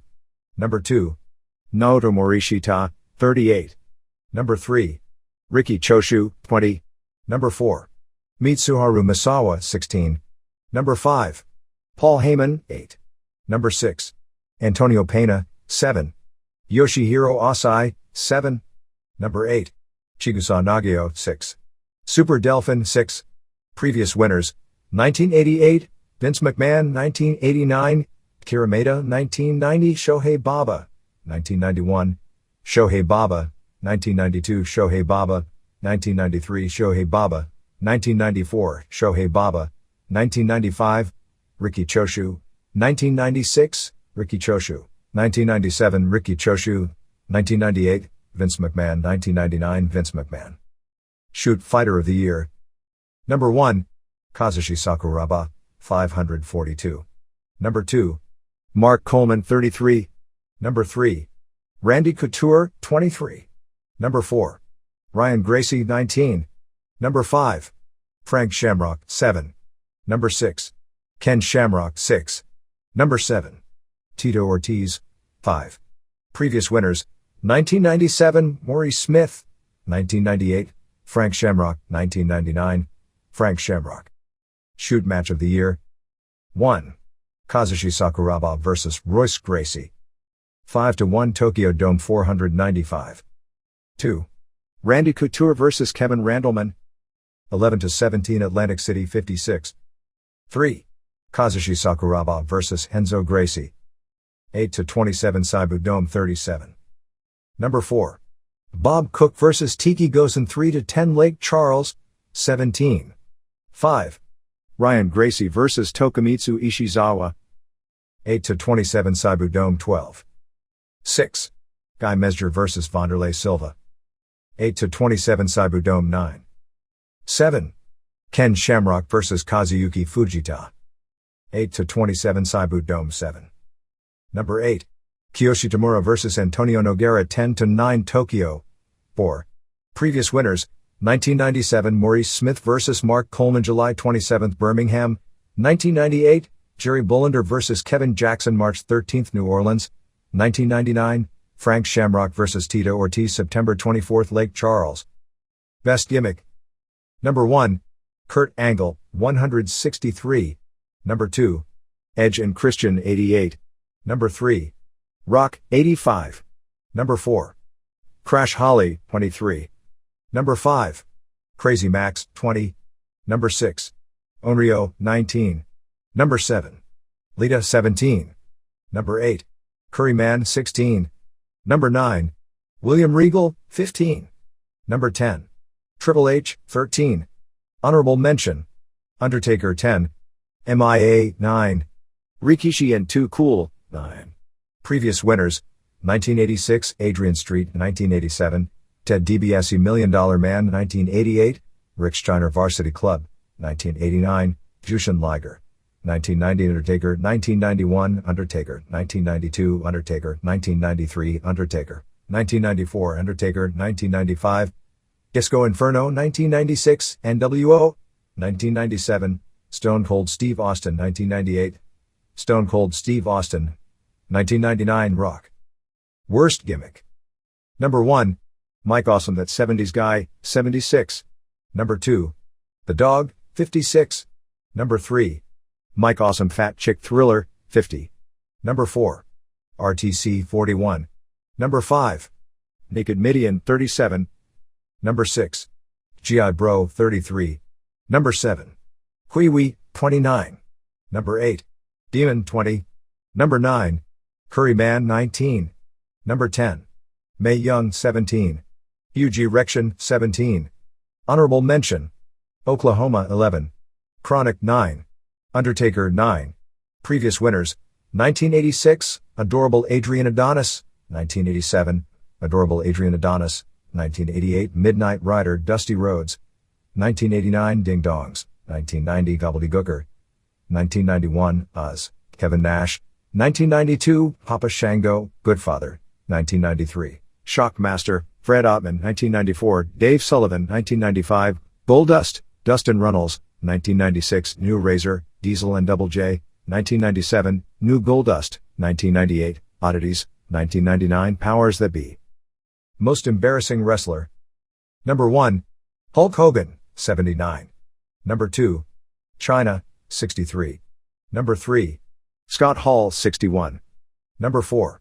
Kevin Nash, 60. Number 5. David Flair, 35. Number 6. Hui 27. Number 7. Mae Young, 22. Number 8. Buff Bagwell, 18. Scott Steiner, 18. Number 10. Naked Midian, 14. Honorable mention: Vince Russo, 12. Juventud Guerrera, 11. Lex Luger, 9. Pat Patterson, 9. Oklahoma, 8. Previous winners: 1986 Adrian Adonis, 1987 George Steele, 1988 George Steele, 1989 Andre the Giant, 1990 Dusty Rhodes, 1991 Van Hammer, 1992 Papa Shango, 1993 Bastion Booger, 1994 Doink the Clown. 1995 Hulk Hogan. 1996 Hulk Hogan. 1997 New Goldust. 1998 Warrior. 1999 Hulk Hogan. New Japan's 10th annual January 4th date at the Tokyo Dome, Wrestling World 2001, which is now considered almost a wrestling holiday in Japan, is one of those shows that may be better to judge months from now. In short-term hindsight, there are a few points about the show, both positive and negative. The positive, besides the obvious packed house, announced at 62,001 fans, the announced number was more a play on the year 2001 than what should be taken for an exact number, was that most of the matches were very good.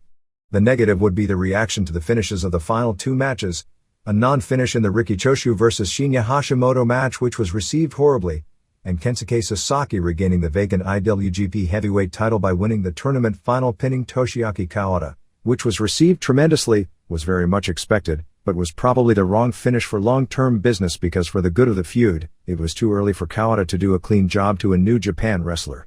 What was even stranger is that the main event on All Japan's January 28th Tokyo Dome show, Kawada challenging Genichiro Tenryu for the Triple Crown, was changed to Kawada and Sasaki as a tag team against Tenryu and Hiroshi Hashi.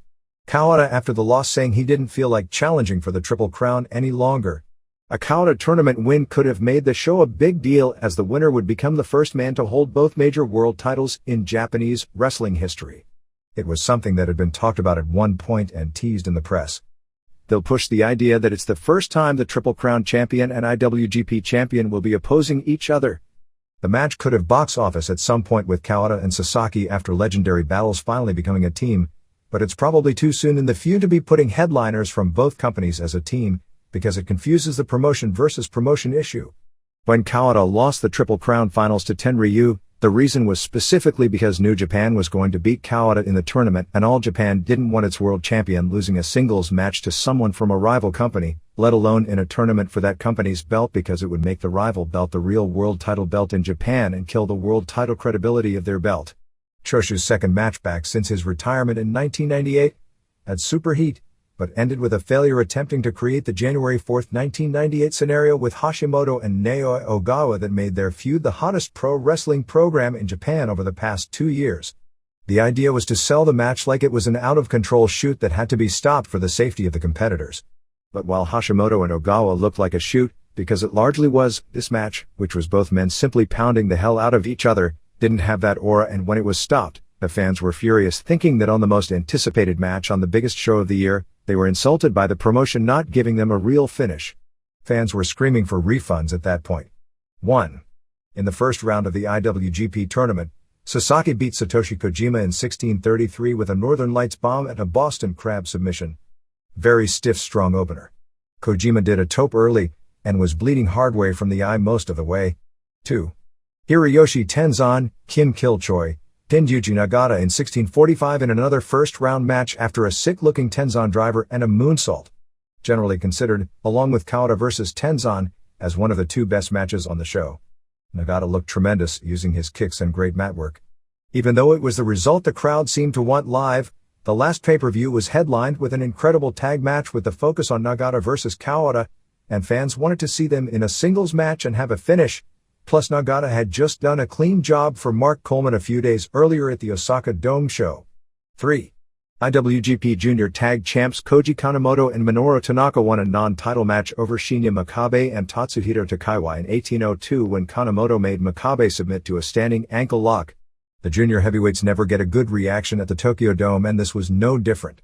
Since people were there for the heavyweight tournament, they considered this as intermission, but the work in the match was very good as expected with these four, all of whom looked good. 4.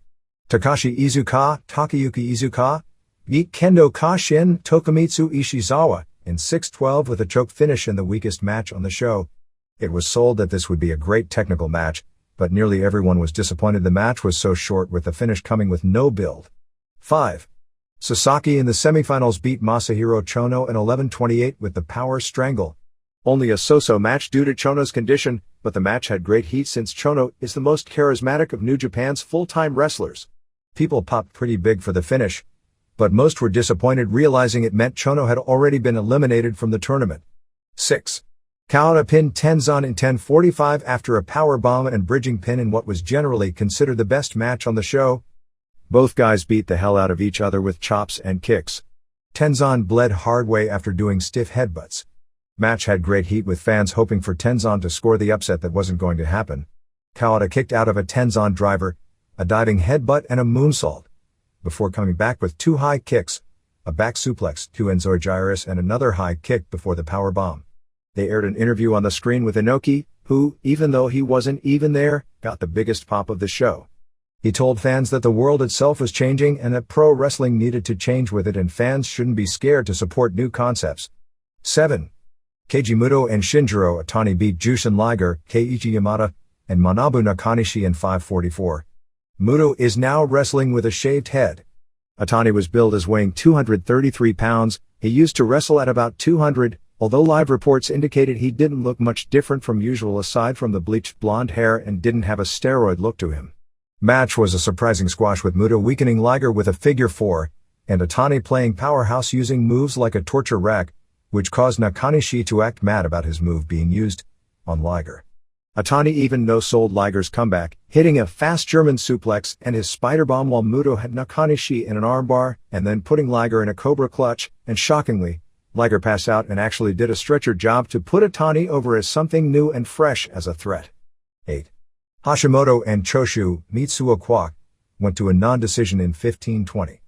Both guys pounded the hell out of each other with a ton of heat. Hashimoto came to the ring with Tadao Yasuda and Pride's Alexander Otsuka and wore gloves like it was a shoot fight. They exchanged punches and kicks, with Choshu, now 49, hitting many lariats and Hashimoto hitting stiff kicks. Choshu hit the ref first, and then Hashimoto hit the ref. This brought out Masao Hattori as the second ref. After taking a pounding, Hashimoto went outside the ring and took off his gloves, and they exchanged punches and chops. The idea is that this match was supposed to look like a shoot, but fans know the difference and lariats are great in pro wrestling and Choshu's lariat is super over.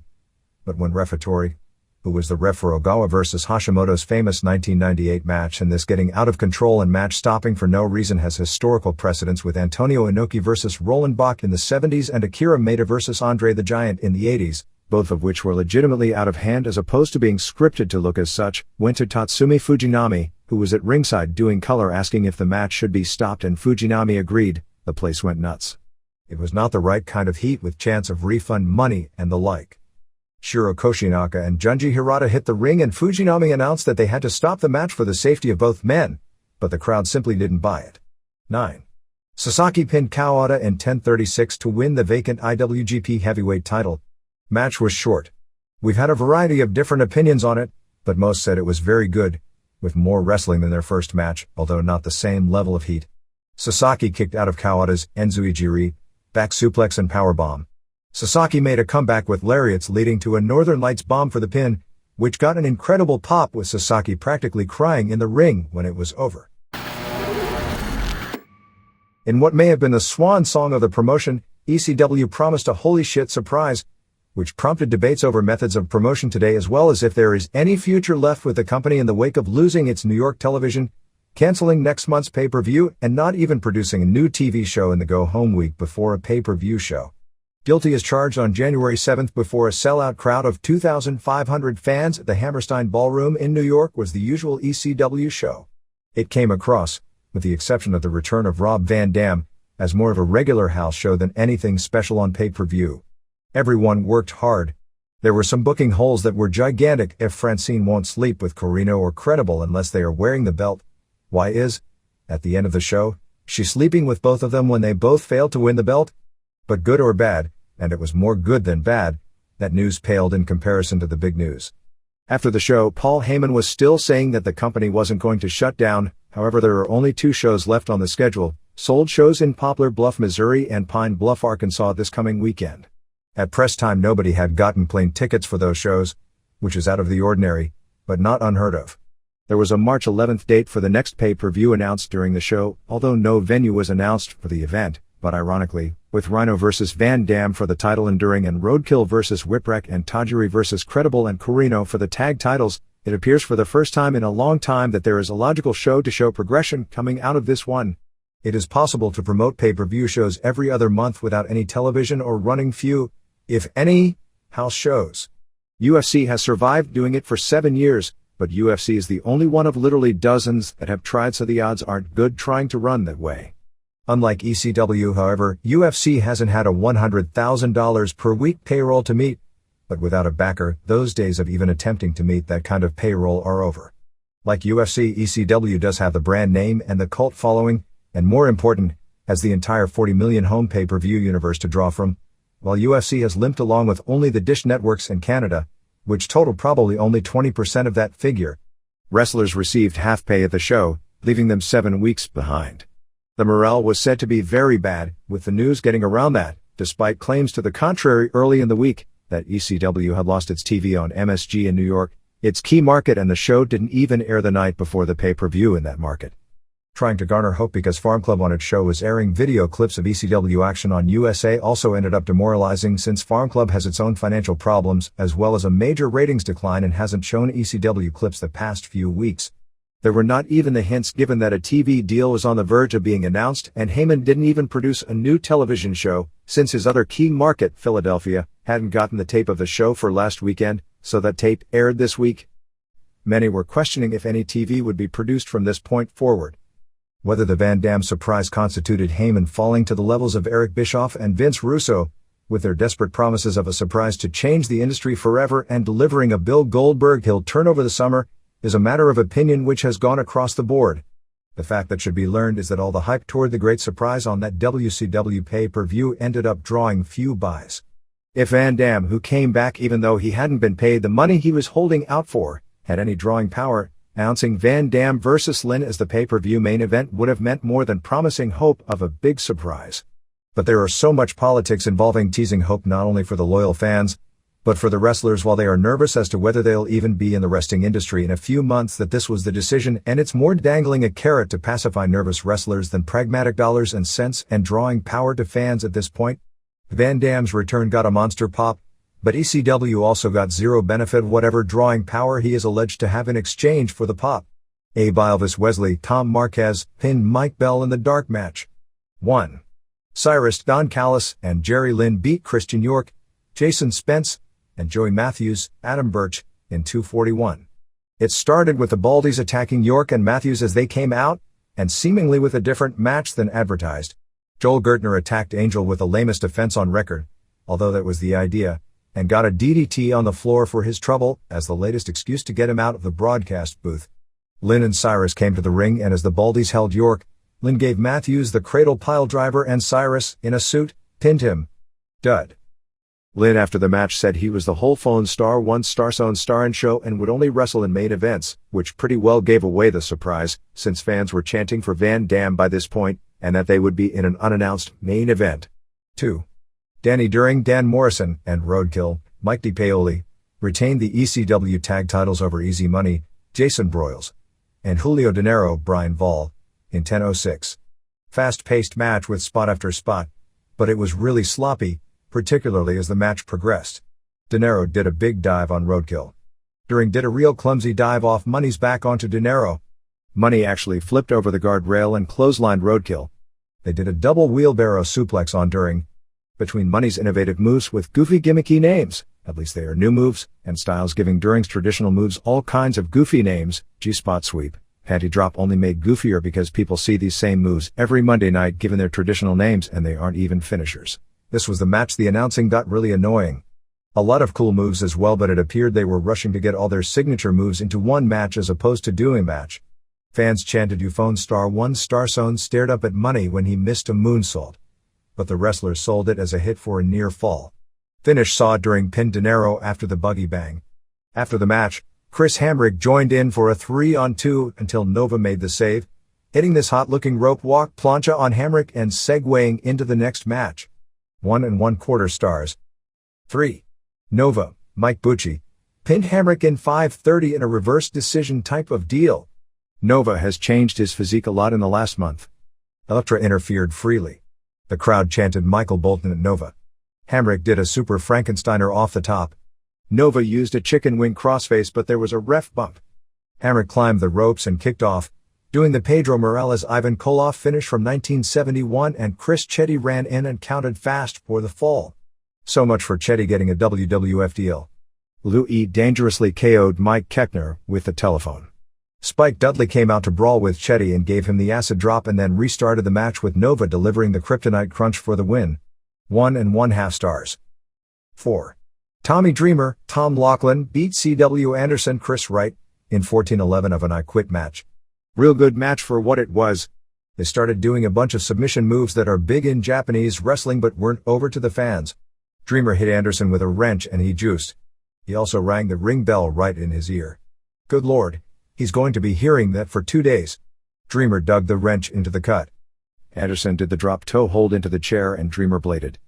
Puddles came out of his forehead. The intensity of the match was taken down by comedy spots involving Towel Boy, Eric Tuttle of New Millennium Wrestling, although it led to a big crowd pop when Anderson laid him out with a superplex where he held him in the suplex position forever. Earlier Dreamer opened up a Christmas present with 2 cookie sheets and he and Towel Boy did a stereo boxing of Anderson's ears with them. Razor wire ended up in the ring but Anderson gave Dreamer a spinebuster on them and put on the kneeling arm bar, but Dreamer made the ropes. Anderson suplexed him on 2 chairs and did some nasty things with the chair wrapped around Dreamer's neck. Dreamer came back with a Spicoli driver off the middle ropes through a table and then wrapped a cable cord around his eyes and Anderson quit over the mic. Shocking to see a non-gimmicked finish in this type of match for the first time in so long. Fans liked the match a lot overall and gave Anderson a standing ovation when it was over. 3.25 stars. In the comedy spot on the show, Francine was attempting to swallow a 3-foot-long salami sandwich. Corino came in and you can insert the joke. Corino in his old school forehead wanted to know where Credible was, and Francine told him he was in the bathroom doing Missy Hyatt. He blew it off like she had the credibility of a wrestling promoter with that statement. But then the door opened, and it was Credible with his pants down, still wearing underwear, which was strange, and Hyatt in a towel saying that Credible must be on Viagra. As Hyatt was leaving, she bumped into Jack Victory who acted like they were best friends, being that they worked together in the Mid-South promotion in the mid-80s. Hyatt said, "Did I phone star 2 stars you?" And Victory said that, "No, you managed me." She said, "Manage yourself," and walked off like she'd never seen him in his life. 5. Mikey Whipwreck, Alan Watson, and Yoshihiro Tajiri won a 3-way over the FBI, James Maritato and Charles Spencer, and Super Crazy Francisco Pantoja, and Kid Cash, David Cash, in 13:31. They totally blew the first spot. Tajiri was awesome as usual.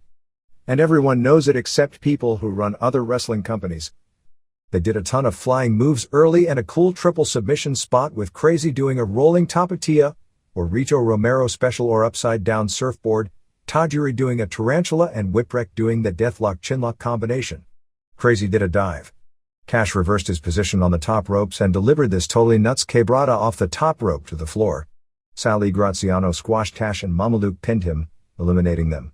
Second fall was good, with Tajiri again as the star ending with both Whipwreck and Tajiri doing simultaneous offshoots of German suplexes for a double pin. 3 stars. 6. Simon Diamond, Pat Kenny, and Swinger Joseph Dorgan no contest with Balls Mahoney, John Reschner, and Chili Willie Will Jones, in 48. Swinger basically complained he wasn't getting enough sex from Dawn Marie and said he's now getting it from Jasmine St. Clair. Rhino came out and speared everyone in the match as well as Dawn Marie and Blue Boy, leaving St. Clair for last and he instead gave her a pile driver off the middle ropes. 7.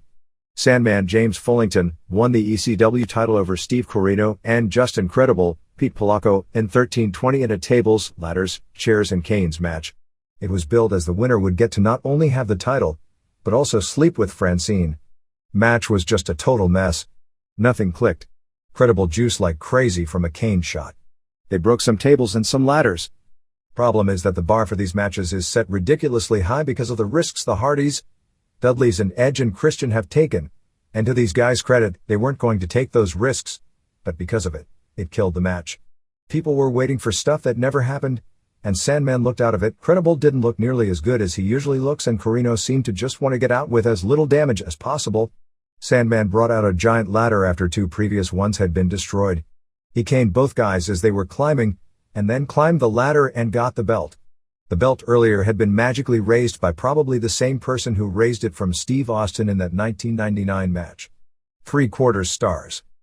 After the match, the Baldies attacked Corino and Credible, and they brawled with them together, taking them out of the picture. Rhino showed up and speared Sandman and said that since ECW no longer had TV, that he didn't want the TV title, was funny in a sad way, and wanted the heavyweight title. Sandman was already dead, but agreed to defend it because Rhino threatened to beat up his family if he didn't. 8. Rhino Terry Garrin pinned Sandman in 1 minute after a spear through a table, a pile driver through a table and a second pile driver. It's really a moot point about destroying credibility of the title. Dud. Cyrus was with Rhino at this point and challenged anyone from any promotion to come out. Van Dam ran out, and it looked like a third title change. But instead, Rhino bailed and Lynn came out, and they started the match. Fans popped like crazy when Van Dam came out, as you'd expect they would. 9. Van Dam Robert Sotkowski pinned Lynn in 1930. Van Dam, who hadn't wrestled since October 1st, looked a little rusty, but this was still a good match. Van Dam bled hard way from the mouth pretty bad from early on. He did a moonsault block off the guard rail. He did a second rope moonsault for a near fall. A lot of nice moves, although this was nowhere close to the caliber of some of the previous bouts they'd done on pay-per-view. Lynn did a power bomb off the rope, slamming Van Dam's head on a chair. Lynn hit a German suplex after a series of reversals. Lynn used a DDT on a chair. Van Dam kicked Cyrus, who tried to shove him off the top rope, but then missed his trademark frog splash, and Lynn got a near fall with a la Magistral. Gertner then came back from the dead and DDT'd Cyrus to a big pop. Van Dam then hit the Van Daminator finish, which took way too long to set up to the point it was ridiculous, was Gertner after teasing forever holding the chair for the Van Terminator, and Lynn got his brains kicked in. This may be the hottest move in wrestling right now, but the sad part is it's moves like that which keeps virtually every top guy in the business away from wanting to work with him. 3 1/4 stars. Show ended with Corino and Credible together, acting as if they are forming the new Impact Players tag team with Francine as their manager, and acting as if they had just double-teamed her. There were 2 deaths in successive days of major stars in Mexico during the early 1980s wrestling boom, Villano and Kung Fu. Jose de Jesus Diaz Mendoza was a big star, as was the rest of his family, in the UA, at a time when in one arena, El Toreo in Naucalpan, drew more than 1 million fans per year, averaging 10,000 per night, running 2 shows every week, under the mask as Villano I. He passed away on January 4th at the age of 54 of a heart attack caused by a brain hemorrhage. Records we have of him list a birthday of June 3, 1946, which would make him 54, which seems to make more sense when you look back at the dates of his career, although local newspapers reported him as 49. He had been in poor health, including a hospital stay over the past month, recovering from brain surgery on January 13th to fix a coagulum. Diaz Mendoza was the oldest son of Rey Mendoza, Jorge Diaz Mendoza, one of Mexico's most famous wrestlers of all time, and the older brother of the rest of Los Villanos, 5 brothers who all became major wrestling stars, 2 of whom worked last year for WCW. Another brother, Villano II, passed away in 1989. Villano I used to regularly team with Villanos 4 and 5 in trios matches against Los Brazos, the Hawaiian Beasts, who later become more famous under names Yokozuna, Rikishi and Tonga Kid, and Los Missionaries de la Muerte, Death Missionaries, during the glory days of the UA promotion. When the UA was the premier promotion in Mexico, that trio held the trios titles a record 4 times between 1988 and 1992, and he held the UA light heavyweight title in 1986. Villano I was training for a retirement match with his brothers at Arena Mexico, as although he had wrestled very sparingly in recent years, he had never officially retired. There was much irony since his father and 3 brothers were giving a speech that afternoon about the risks of pro wrestling, since Villano V had just underwent knee surgery the day before. They spoke of the oldest brother's recent brain surgery in the speech and said it was as a result of the decades of bumps on the hard rings, and when they got back home from the speech, they received the bad news. He makes the second of the 5 brothers to pass away, as Villano II died a drug-related death in 1989, which is publicly said to be free complications from the anesthesia during a routine knee operation. Jose Diaz Mendoza started amateur wrestling as a 14-year-old under Bobby Benales, a noted pro star at the time, and was a hopeful for the 1968 Olympics. After failing to make the team, he and his brother, Villano II, turned pro in early 1969 against the wishes of their father, who at the time held the most prestigious title in Mexican wrestling, the NWA World Light Heavyweight title, making him a huge star not only in Mexico and also in California. The brothers first wrestled as Las Bestias Negras, and he later worked as Toro Bill before gaining acceptance from his father and becoming El Villano, after a famous movie his father was in where he played the role of El Villano, and was finally billed as the son of Rey Mendoza, instantly making him a name in the family-oriented Mexican wrestling world. When his brother joined him, he became forever known as Villano. When his father left EMLL for the newly formed Ecw in 1975 to take a major power position as a huge raid during what turned out to be a major wrestling war, the entire family came with him and became major stars. In the early years of the Ecw, Villano 3 was a single star and generally, the trio working usually mid-card on talent-laden shows in the hottest wrestling arena in the world at the time would be Rey Mendoza and Villano 1 and 2, until 1983 when Villano 4 was brought in. He was part of one of the most famous matches in Mexican history when Los Villanos beat Los Brazos in a triple mask match, which at the time saw Los Brazos get an unheard-of payoff for 1980s Mexico of $20,000 apiece for doing the jobs and dropping their masks. It is said after the death of his brother, he lost his heart as it came to being a wrestler, but still worked regularly through the mid-90s as a regular with the Ecw, until the company finally went down, unable to compete after losing television against EMLL and AAA, both of which had huge exposure on Televisa. He wrestled rarely after that, working as a phys ed teacher and amateur wrestling coach in Mexico City. Kung Fu, real name Raimundo de la Costa, passed away the next day at the age of 49, although due to the hard life he lived with all his out-of-ring excesses, he looked like a man well in his 60s. His son, who wrestles as Kung Fu Jr., 26, and formed a tag team with him, hadn't heard from his father in 2 days, which was strange, so went to his home and found him laying dead in the living room. Born January 20, 1951, he began his wrestling career in 1968 as Raimundo Acosta, where he early in his career lost a hair versus mask match to Villano 3 in his Estudiante, before taking the martial arts gimmick at the time of the popular American television show which glorified Kung Fu as the greatest technical fighting form in the world in the mid-70s. His ring style, combining martial arts, high-flying and comedy spots made him a big-time babyface and captured his first major singles title, the Mexican national welterweight title, from Fishman on September 26, 1977 in Guadalajara. The two traded it back and forth with Kung Fu losing it on December 10, 1978 in Guadalajara to Americo Rocca. At about that time, he started teaming with Johnny Lascano of Panama, who took the name Kato Kung Lee, as masked Orientals doing martial arts spots, and they were a really hot mid-card attraction. In 1979, when Satoru Sayama, the original Tiger Mask, came to Mexico, they became a trio as an unmasked Oriental gave credibility to the idea all three were Oriental martial arts experts. Sayama picked up a lot of the lucha to go along with his own incredible athletic ability and kickboxing background, which set him up to where he changed the face of wrestling a few years later. After Sayama went back to Japan, Alvaro Mendez took his place under the hood as Blackman, who was actually by far the best worker of the three and perhaps the best high flyer in Mexico at the time. They formed the group known as Los Tres Fantásticos, which were actually the original tag team called the Fantastics for Ecw during the peak of the promotion as one of the many famous trios, and the gimmick spawned many later masked Latinos pretending to be Orientals such as Kendo and Octagon. Their matches were very popular on a TV show called World Pro Wrestling in Japan, which made people like the Road Warriors in particular huge stars in Japan. The group split up and Costa, who was easily the weakest in the ring of the three members of the team, pretty well lived off his reputation from the popular team. The trio pretty well died when Kato lost his mask in a 1986 match with Leo Del Santo, and it came out he was from Panama and not Oriental, and their popularity faded.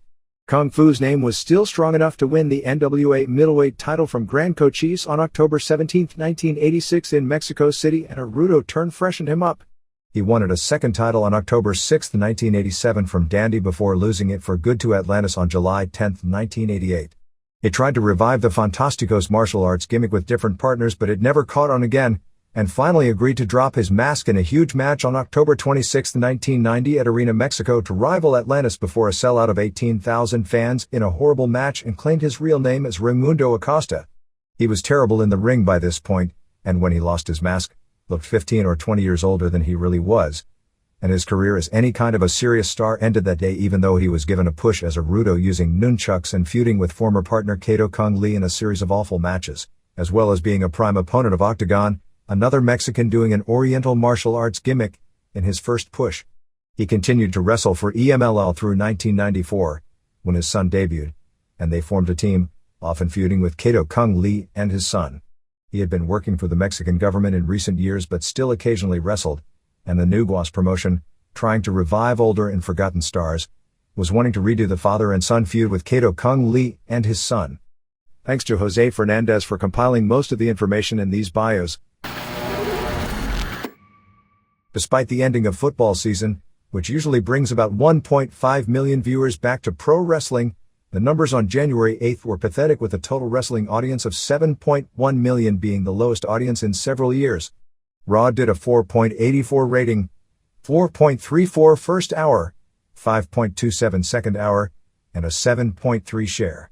Nitro set all-time record lows for both the opposed hour, unopposed hour, a record low for a live broadcast in the regular time slot, and a record low quarter hour. The show ended up with a 2.08 rating, 2.49 first hour, 1.66 second hour, and a 2.9 share, showing just how badly devastated the company has been with the holiday preemptions and lack of focus. Perhaps some of these poor numbers can be explained by the American Music Awards on ABC, but they did 2.5 ratings points below what football was doing, and there is a traditional football bounce back that, as it turned out, resulted in the opposite this year. Raw's main event of Austin vs. Angle did a 5.70 overrun, which is better than overruns have done the past several weeks. The other high point was when Rock and Refs vs. Kane and Rikishi went unopposed, with a 5.29. Nitro's Chyna vs. Jarrett main event did the lowest rating in history for a main event and what may have been the second lowest rated quarter in history at 1.55. The prior quarter, featuring the last man standing match with DDP and Nash vs. Thrillers, did a 1.48.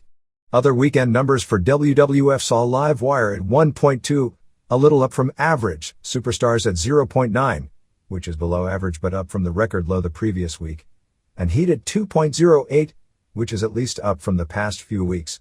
SmackDown on January 4th did a 4.37 rating and 7 share, while Thunder on January 3rd did a 1.80 rating and 2.6 share, which would be the lowest rated Thunder ever going unopposed, with the exception of the two shows this year which were highlight shows. While some may see the rating for Raw on January 1st as a positive because it was up from Christmas night, in a sense it was anything but going unopposed, on a night where TV viewership was at normal levels, and while it was bucking the tradition of New Year's night college football, it also wasn't going against Monday Night Football. Raw did a 4.55 rating, 4.33 first hour, 4.74 second hour, and a 6.9 share. The share was almost identical with the 7.0 share Raw did on Christmas night, when the show did its lowest rating in many years, but on a night where TV viewing was 15% down from usual. The realistic performance of Raw, as the similarity in share shows, was identical to the previous week. The Fiesta Bowl, which was going against Raw, did a 10.13 rating between 9 to 11 p.m., which is 20% lower than what Pro Football averaged in the same time slot, so using either that or the holiday, because viewership levels for TV in general were at normal Monday levels, as a factor for why the rating was below average simply doesn't wash.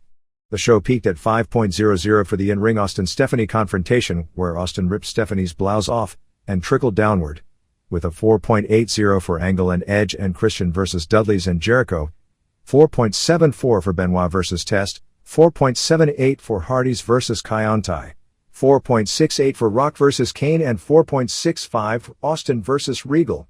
Live Wire on December 30th was at normal levels with a 1.0 rating. However, Superstars on December 31st set by far its all-time low, and what may have been the lowest rating of a WWF TV show on cable perhaps in history, within 0.63. Only those WBF shows in the early 90s on USA Network reached those kind of levels. Absolutely, the day was a major factor, but it isn't as if WWF hasn't had telecasts on bad days before. Sunday Night Heat was up from its record low of the week before, hitting a 1.66 on New Year's Eve, 1.42 the week before, but that's also because the audience watching TV on New Year's Eve was way up from Christmas Eve, as the share declined from 3.5 to 3.0. SmackDown on December 28th final number was 3.79, and the Best of Thunder 2000 on December 27th was 1.70, so it was the lowest rated Thunder in its regular time slot ever. The Lucha Libre block on January 2nd did a 1.6 Hispanic rating. What was interesting is that this is the first pro wrestling TV show I've ever heard of where more women were watching than men, as in the 18 to 34 age group. The show did a 1.4 among men and a 1.8 among women. Observer poll results. Traditional Observer pay-per-view poll results based on phone calls, fax messages and emails to the Observer as of Tuesday, January 9th. ECW guilty as charged. Thumbs up 78, 58.2%. Thumbs down 22, 16.4%. In the middle 34, 25.4%. Best Match Poll, Rob Van Dam vs. Jerry Lynn 45. Tommy Dreamer vs. C.W. Anderson 20. FBI vs. Cash and Crazy vs. Whipwreck and Tajiri 19. Worst Match Poll, Steve Corino vs. Just Incredible vs. Sandman 33. Christian York and Joey Matthews vs. Jerry Lynn and Cyrus 21. Rhino vs. Sandman 20. Pride Cold Fury. Thumbs up 47, 88.7%. Thumbs down 6, 11.3%. In the middle 0, 0.0%. Best Match Poll, Vanderlei Silva vs. Dan Henderson 26. Kazushi Sakuraba vs. Ryan Gracie 8. Worst Match Poll, Gilbert Yvel vs. Kazuyuki Fujita 24. Mexico. Tarzan Boy beat Black Warrior on January 2nd at Arena Coliseo to retain the NWA Light Heavyweight title. According to a local newspaper, there was a spot in the third fall where Ray Bucanero was interfering to help Tarzan Boy, and Warrior nailed him with his Tope of Death, which sent him 7 rows back. I know that sounds ridiculous, and maybe it'll air on TV in a few weeks, but that was the report. However, when he got back in the ring, Tarzan pinned him. Pierre Roth Jr. was hospitalized again on December 28 with an operation on his optic nerve, but he's said to have come out of surgery okay.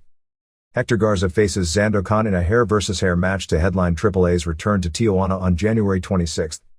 The January 12 Tijuana show is headlined by Rey Mysterio, who turned back Técnico over the last week or two, and Rey Jr. against Fuerza and Juventud Guerrera in the first match of what was an awesome feud around 5 years back. The January 5th show was headlined by a Legends Quartet teaming together for the first time ever with Mil Mascaras and Pero Aguayo and Mysterio Jr. and Santo beating El Hijo del Diablo and Wagner Jr., and Juventud Guerrera and Cien Caras.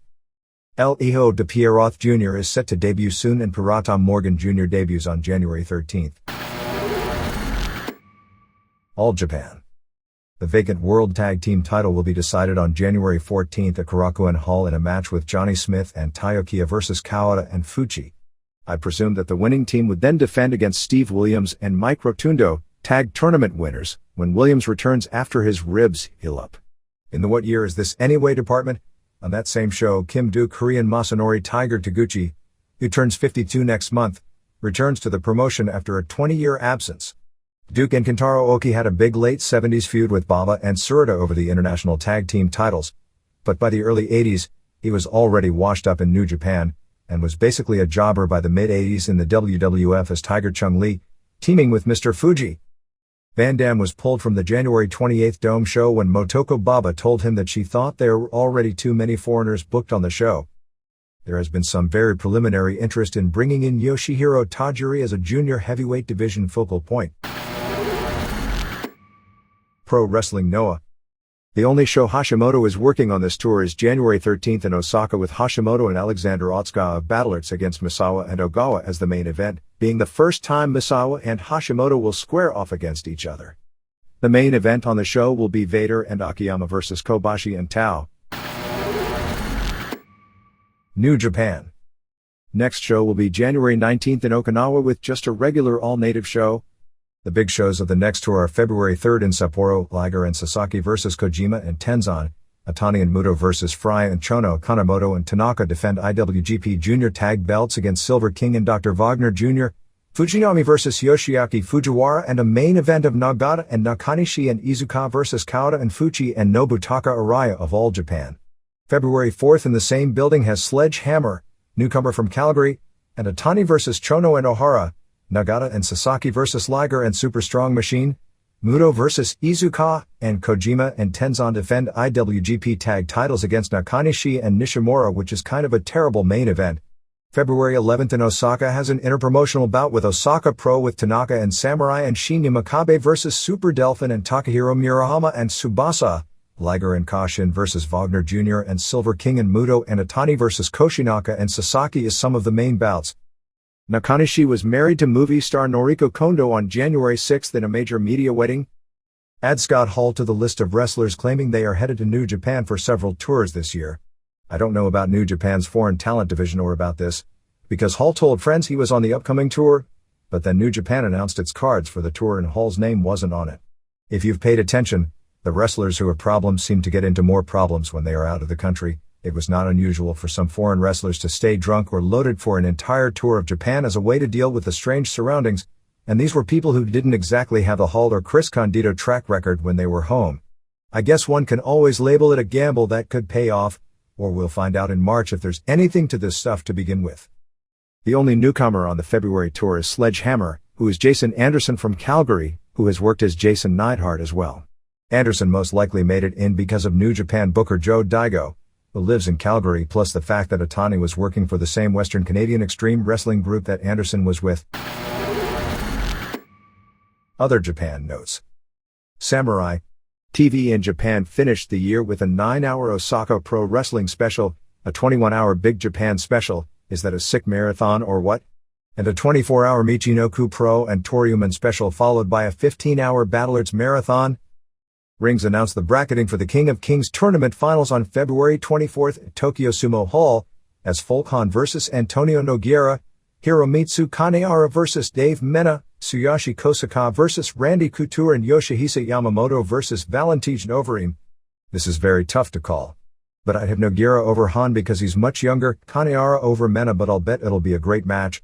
Couture over Kosaka, but that's a tough one to pick, and there is the UFC curse in effect and it'll probably go the time limit. And I'll pick Overeem over Yamamoto, although Yamamoto has beaten him in the past. Nogueira versus Couture could be the final, and I'll go with Nogueira on that one because he probably deserved to win it last year but got a bad decision in his semi-final against Dan Henderson. The New Year's Eve Rikidos and Marathon pay-per-view included singles matches against Lord Layton, Bobo Brazil, Fred Blassie, Kikichi Endo, Primo Carnera, Hans Schnabel, and the famous match against Masahiko Kimura from December 22, 1954, where Rikidos, in the middle of a worked match where the agreement was they were going to do a 1-hour draw to determine the first Japanese heavyweight champ, started punching, chopping and throwing vicious kicks at the shocked Kimura and gave him a horrible beating, but winning, which in many ways set the stage for Japanese wrestling being about who is the toughest as opposed to how American wrestling evolved into a less brutal and less serious spectacle. Candy Akutsu had her second retirement on January 5th at her Korakuen Hall show. All Japan women started the new year by selling at Korakuen Hall, which they haven't done regularly in many years, on both January 3rd and January 4th. On January 3rd, before 2,055 fans, Kaoru Ito retained the WWA title, beating Mita with a Fujiwara armbar in 27:05. The next night, in a number 1 contenders match for the title, Yumiko Hata pinned Manami Toyota in 21:31. Main event was a WWA tag title match where Mita and Shimoda won the titles in 2 straight falls over Nani Takahashi and Momoe Nakanishi when Hata turned on her promotion, hitting Nakanishi with a chair in the second fall to set up the pin. Hata will now do an outsider role in AJW along with Mita and Shimoda. AJW has a big show on February 28 in Tokyo at the Ota Ward Gym, headlined by Hata vs. Shinobu Kondori. FMW ran a pay-per-view on January 7 from Korakuen Hall with Goemon and Onryo winning the Woo Hardcore tag titles from Mammoth Sasaki and Hideki Hasaka and Masato Tanaka, and Superfly Gedo winning the Woo tag titles from Koto Fuyuki and Tetsuhiro Kuroda when Fuyuki was pinned after Kuroda turned on him. After the bout, Naohiko Yamazaki, Azusa Kudo and Shinjuku Same all attacked Fuyuki and have formed a new group called Team Kuroda. And they put lipstick on Fuyuki and a bra on him before woman wrestler Kyoko Inoue made the save. Inoue, in her China tribute, won a Royal Rumble Battle Royal which included mainly men. Chris Condito beating Kudo, but without Tammy Sitch, and Pat Tanaka, losing to Kentaro Kanemura, worked the undercard. Osaka Pro ran the biggest show in its history on January 7 in its home city, drawing 1,425 for Super Delphin and Mandora, beating El Samurai and Jushin Liger on top. Tarzan Goto attacked Atsushi Onita at Onita's January 5 show, so they're back working together after splitting up when Goto left FMW in 1994. Onita and Goto drew big money both as a team and later feuding when splitting up. Here and there. Nell Stewart, who was the major sex symbol during the glory days of American women's wrestling in the early 50s, passed away on January 2 at the age of 69 after a several-month battle with cancer. She was nicknamed the Betty Grable of pro wrestling during the heyday when hundreds of women were working full-time as wrestlers under the management of Billy Wolfe.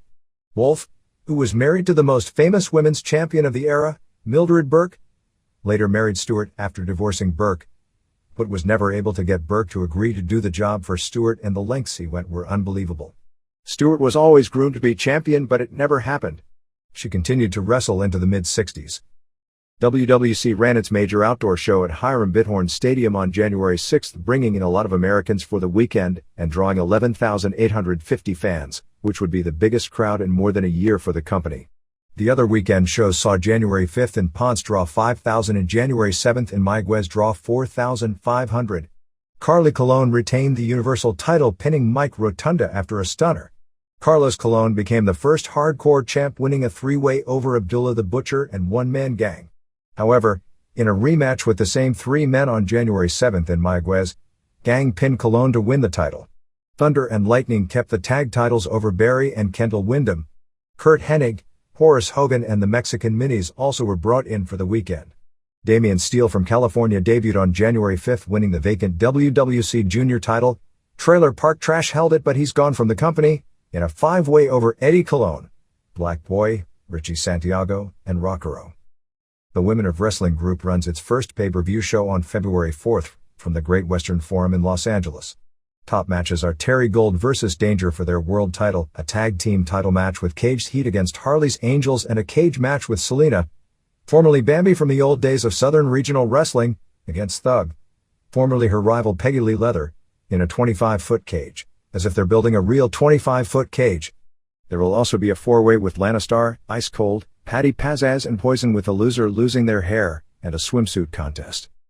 Rob Van Dam vs. Christopher Daniels headlines the UPW show on January 31st at the Galaxy Theater in Santa Ana, which will feature a rematch of the Hot Mikey Henderson vs. Juventud Guerrera match from the last show.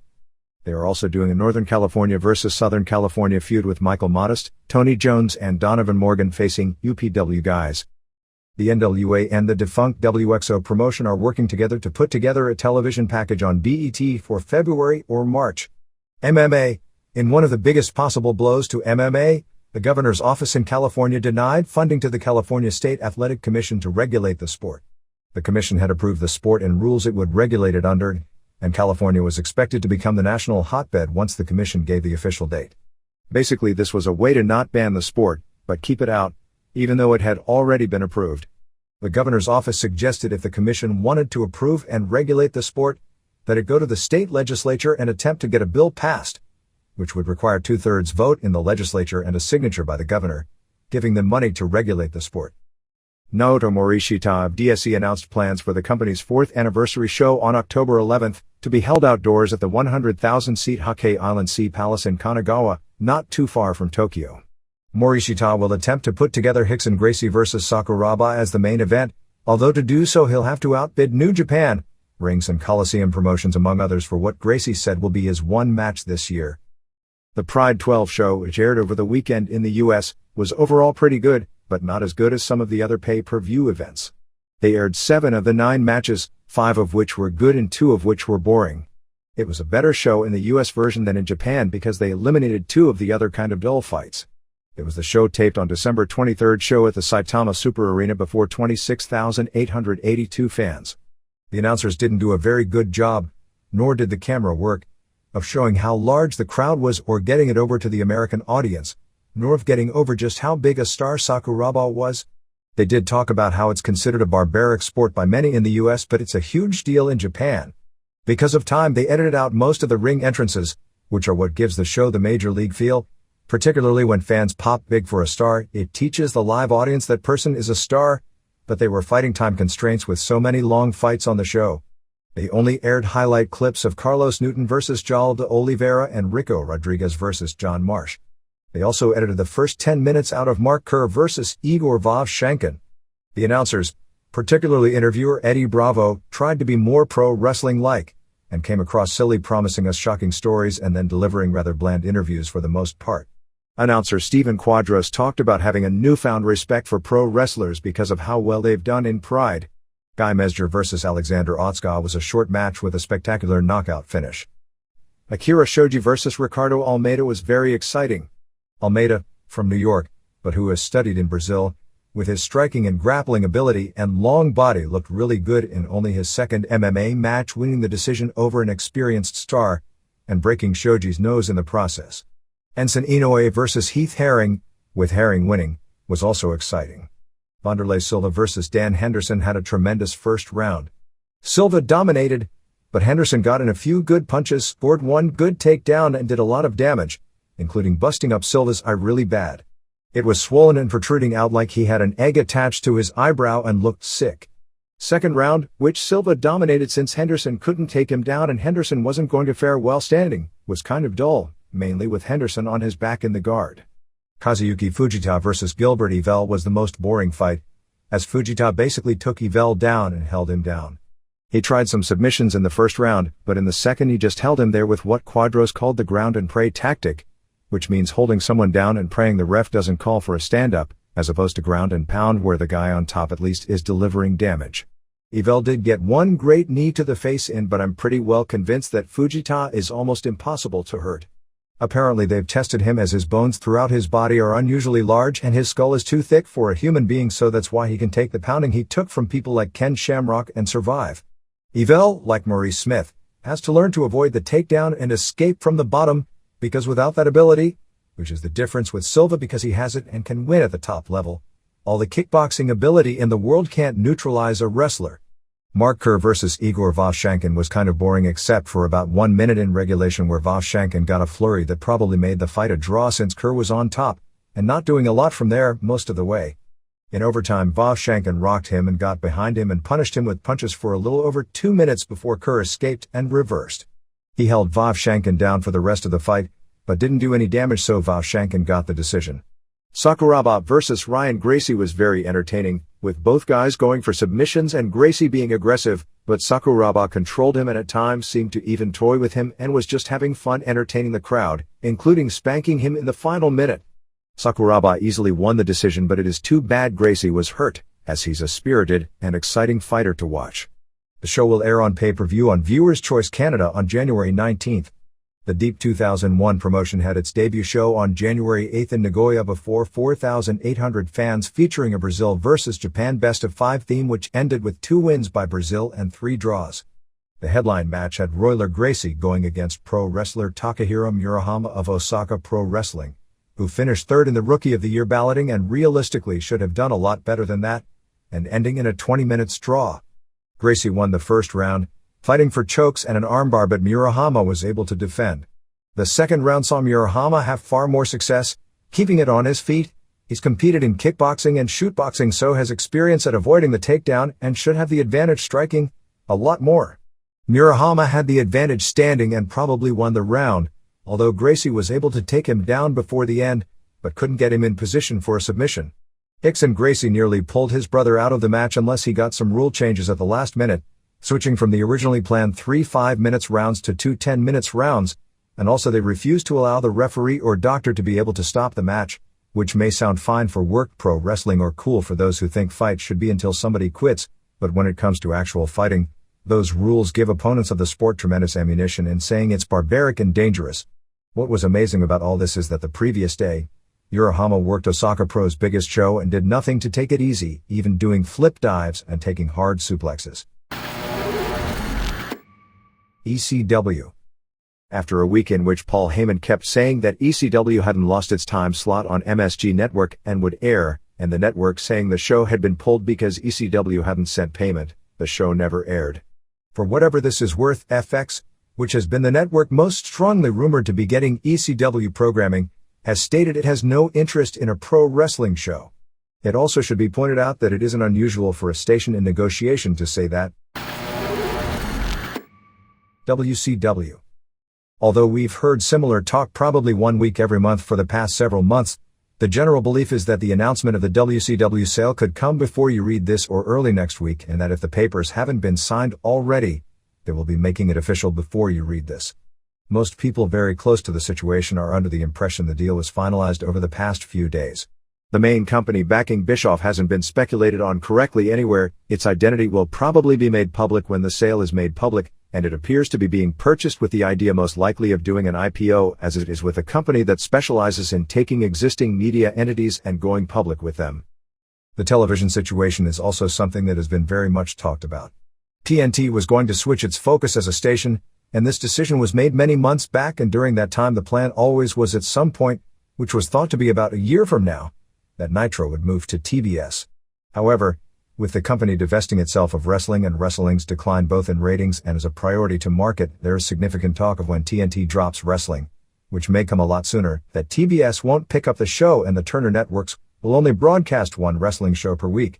At that point the date becomes important, because TBS has a lot of sports commitments, which even though lower rated, would take priority over wrestling because they can still sell ads at a better rate and because they are simply seen as more important.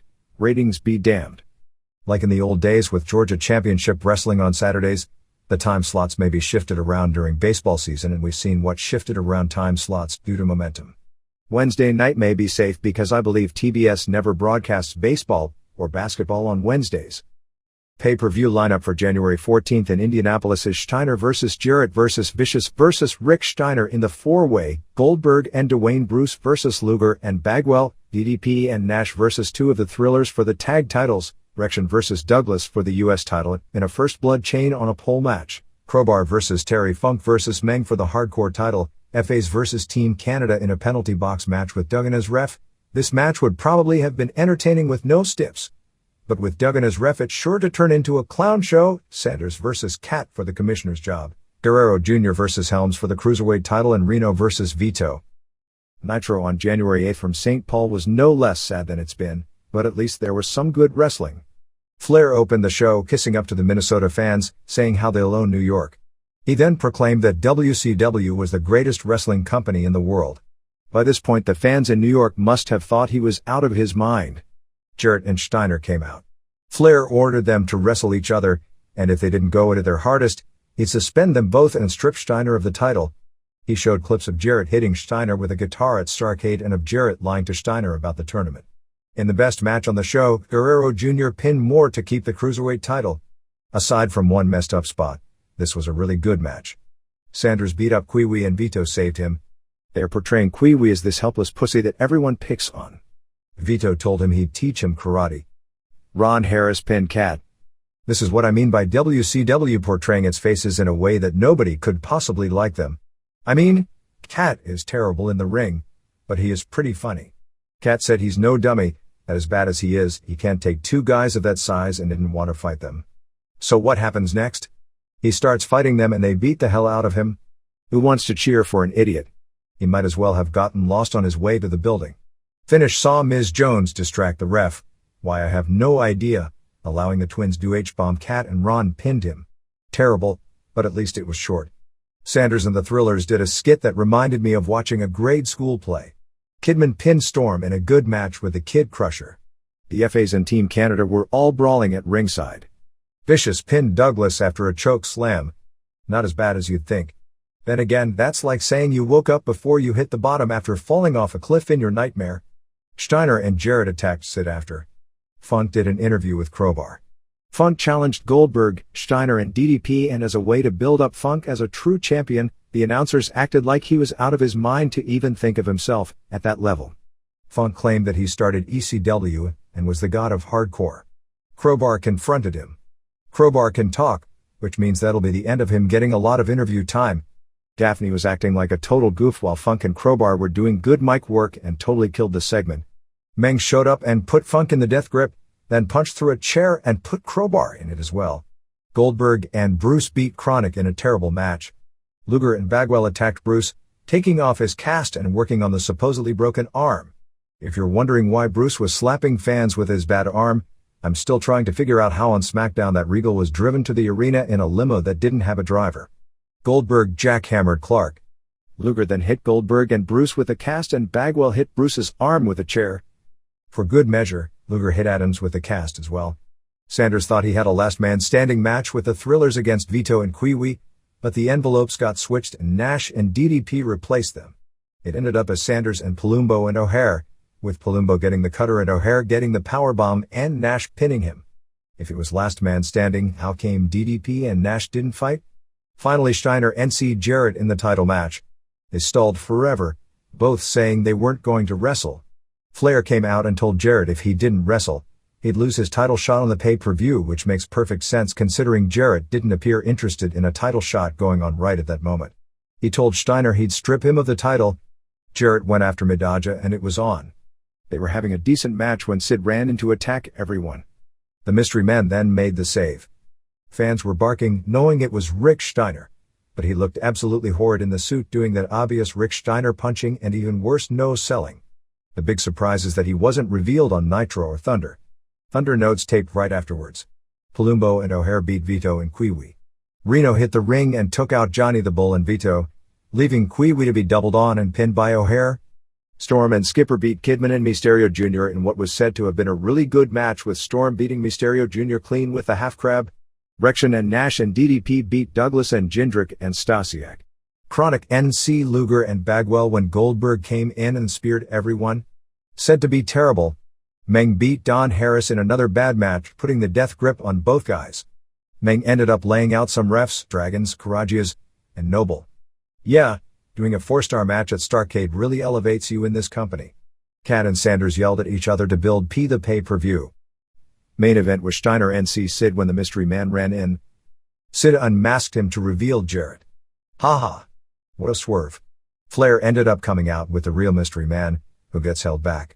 It's angles like this that shows the swervers are actually the swervies, because they are swerving people so well they don't buy tickets anymore.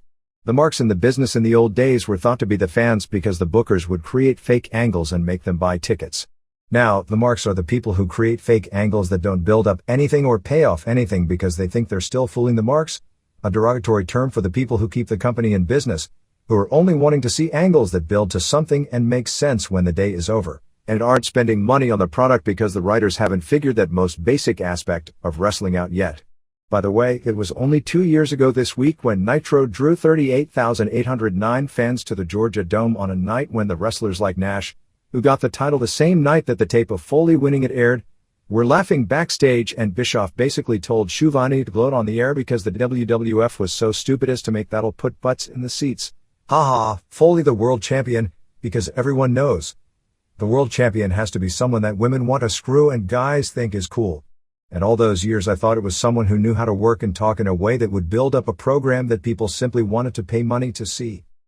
Nitro is being preempted on January 22nd for the movie 2001 and will air at 8 p.m. on January 23rd. At least they got the word out 2 weeks ahead of time about the time slot change, but this shows just how little TNT cares about the show with so many preemptions, and this makes twice for 20-year-old movies. Russo is attempting to come back to writing shortly, as his contract for $500,000 per year does have a stipulation it can be cancelled, or at least cut back, if he's out for too long due to being incapacitated and he's coming up to the time limit. It is believed about 99% sure that he won't be brought back if the company isn't sold, and if it is, unless everything has been a giant work, and I don't think the level of working is at that level, his odds of being brought in under Bischoff are even less. The Mark Madden firing has gotten even stranger. It is now believed the unauthorized interview that he was told about and didn't know what it was when he was fired was, in fact, the Mike Mooneyham interview talked about in last week's Observer. However, the quotes in that article by Mooneyham were not from an interview, but from Madden's WCW Hotline report, which would not only be authorized but be something that WCW in its deal with Madden is supposed to review ahead of time for any content problems. Madden is said to be working on a book about life in WCW in another of those mind-boggling deals, on the international version of Nitro from last week, which didn't air in the US on January 1st because the show was preempted, which was the year in review on Nitro. Among the things aired was a match with Sid Vicious versus Scott Hall. Imagine the idea of telling everyone they couldn't mention Hall, and then airing clips of him themselves on both the Thunder and the Nitro shows. Since Canada is the primary international market for the show, it's even funnier that there was no clips or mention of Lance Storm on the Nitro show. Pamela Paulshock was the latest firing in an attempt to scale back costs. It seems pretty obvious, and Bischoff wants to eliminate most of the women, and really there are few who would argue that things wouldn't be better off if they just kept a few and tried to make them something. Of course the most marketable was Wilson, but since she had the highest salary, she was the first one out. At one point it appeared that Bill Banks would be leaving before Christmas, but the company allowed him to move back to Connecticut because of a family situation. Banks, among other things, scripts the interviews. There is a lot of notice that even though Banks works very hard, because the interviews are scripted, the interviews now come across more as bad acting than as pro wrestling interviews, with the exception of people like Douglas or Arn Anderson. There is some question whether scripted interviews where guys try to memorize lines, or interviews where they are given basic points are better, although a lot of the WCW talent at this point also wouldn't be delivering good interviews with either system. Famous movie critic Roger Ebert listed Ready to Rumble as one of the worst movies of the year 2000. In hindsight, made the movie even worse than that Ebert thought is that they aimed a movie at what they figured was the huge audience of wrestling fans, and then made a movie that insulted anyone who was a wrestling fan. The first show of the year was January 7th in La Crosse, which drew 1,795, paying $52,465. Nitro/Thunder taping January 8th in St. Paul for the first wrestling show at the new Xcel Energy Center drew about 4,500 fans, which was 3,153, paying $92,280. Goldberg beat Luger via DQ when Bagwell interfered, which set up a tag with Goldberg and Bruce over Luger and Bagwell. Main was Steiner winning a three-way over Jarrett and Sid to keep the title when he pinned Jarrett. WWF. At this point, the January 21st Rumble from New Orleans looks to be built around the idea that Austin, Rock and Undertaker are all in it going for the title shot. The idea is that Austin or Rock would be a strong favorite and probable winner if the other wasn't in it. That with both in it, the match can be teased. Maybe Rock can get Austin back for costing him the Hell in a Cell, or some angle can be shot. The undercard is Angle versus Triple H for the title with Stratus in Angle's corner and Stephanie in Triple H's corner, Edge and Christian versus Dudley's, Benoit versus Jericho in a ladder match, Ivory versus Chyna for the women's title. It now appears the injury angle for Chyna may be along the lines of a storyline reason to keep Chyna from wrestling men and have her wrestle women and vie for the women's title, and maybe one or two other matches. From the SmackDown taping, the only thing really teased was a potential Regal versus Test European title match. Raw on January 8th in San Jose was a good show, largely due to the tremendous last 20 minutes. Show opened with Vince explaining he counted Austin's pin on SmackDown because it's a new year and he's a new man and he wants to be fair. Austin came out and insulted him, bringing Angle out to defend McMahon. What was amazing in this was the theme of the entire show, as to just how far Angle has progressed, and they even did a vignette to get this across, because with Austin, McMahon and Angle out there talking, the best talker of the three was Angle. Who would have ever believed that 1 year ago? Angle did probably his best interview ever as far as getting himself over as a big-time player, ending with Austin flipping him off, but Angle laid out Austin with a belt shot when he turned his back. Jericho and Hardy's beat Benoit and Malenko and Saturn when Jericho pinned Benoit with a backslide to set up Jericho as an IC title challenger for the pay-per-view. Good match. Malenko was barely in because he just had his knee scoped 4 days earlier. Kind of amazing he was even there. Malenko ended up throwing all sorts of mustard and cokes all over Lita when she slapped him first. This led to a scene where she had to take a shower, and all of us watching as well, were peeping Toms and the Hardys caught him and destroyed his knee in a table as a storyline reason for him to take a few weeks off. Rock did an interview with his typical great delivery. Gunn beat Venus in a lumberjack match clean with the Cobra Slam. All the lumberjacks hit the ring as a Royal Rumble preview. Rock and refs Teddy Long and Jack Doan beat Kane and Rikishi via DQ when Kane was DQ'd for attacking ref Tim White. Kane choke slammed Doan and Rikishi squashed Long afterwards, and then they doubled on Rock until Undertaker made the save to set up the match for SmackDown. It ended up with Undertaker choke slamming Kane and Rock giving Rikishi the rock bottom. A Raven vs. Blackman hardcore title match turned into a three-way when Hardcore Holly showed up and immediately did the job after a fire extinguisher in the face from Raven. Both tried to attack Raven after to get the belt, but he escaped in an awaiting car as they were fighting each other. Edge and Christian came out with an old guy dressed up to be Devon and a mama dressed up as Bubba. After all these years, we finally got to meet the parents. After about 20 seconds, I was wishing we never had. Segment wasn't good, despite Edge and Christian's best efforts, but crowd liked it anyway since it ended with the Dudleys giving Dad the 3D and putting Mom through a table. They showed a video feature of Rock with Bill Gates for the new Xbox promos. Made Rock look like a big deal, as if he isn't. What I thought was funny is that they never mentioned the Playboy interview with Vince, which is so unlike them, especially with that magazine and all the pub it's been getting. But they did mention Penthouse because Brian Alvarez wrote a complimentary story about Ross and Lawler. Vince told Stephanie to get her coffee so he could sneak Stratus in the room. Stephanie came back and she was coming out of the bathroom. I'm literally afraid where creative writers are going to take that one. Albert and Stratus beat Test in a handicap match. Crowd was dead. Must be because the WWF has made Test the equivalent of a member of the FAs. Regal saved Stratus and snapped Test's neck on the ropes at the same time, allowing Albert to get the pin with the A-bomb. Stephanie accused Vince of telling Regal to go out there and save Stratus. He denied it. At first I thought he was lying, but then I read the Playboy interview and realized it isn't possible. Austin beat Angle via DQ in 12:30. It was the longest match on Raw in a long time, and it was the best match on Raw in a long time. Great build throughout the show. They had everyone thinking title change on this one. Austin started doing one suplex after another. Regal came out with a pipe, but Austin beat him to the punch and clocked him with a chair. Angle took a backdrop over the barricade. Austin hit him with a flying clothesline off the barricade. That Dr. Youngblood was right when he said Austin was going to come back and be better than before he left. Angle came back and threw about 10 suplexes of different varieties on Austin, avoiding only the German. After a series of reversals out of each other's trademark moves, Austin hit the stunner. But just before Earl Hebner could count 3, out from a Joe Weider High School Geek commercial came Triple H. Angle pulled a disappearing act while Triple H and Austin took center stage with a great brawl going back and forth. Over the announcer's table, Jim Ross was just cussing up a storm like it was Mid-South 1985 with less language restraints. Finally Triple H clocked Austin 3 times with a pipe and Austin juiced big time, while Triple H stood over him and he introduced his new music. Notes from the January 9th Oakland tapings for Heat and SmackDown. Pretty uneventful show with the exception of making some of the Rumble stuff public. SmackDown was cut to 90 minutes. Crowd was real hot for everything until SmackDown started. It was hot for everything on SmackDown except 2 of the matches. Prototype had a dark match and looked a lot better than he did the last time he had a dark match, working with Aaron Aguilera. Dennis Knight worked as Tex Slazenger, coming out to Dusty Rhodes' 1989 music and doing a total Dusty gimmick, although he looked more like a giant Steve Corino. He put over Bossman, and Knight is deceptively gigantic as he was several inches on Bossman. It's a comedy gimmick that the crowd liked for 2 minutes, but turned on about a minute later with loud boring chants. To me, it was a poor man's Dusty. Essa Rios pinned Abs in a dark match which may have been the best match on the show. On Heat, Ivory challenged China and agreed to put up the title. Too Cool and Kaientai had a non-decision when Kaientai said they wanted to dance, and they all danced, but Kaientai turned on them and left them laying. The dubbed voice thing was very well received.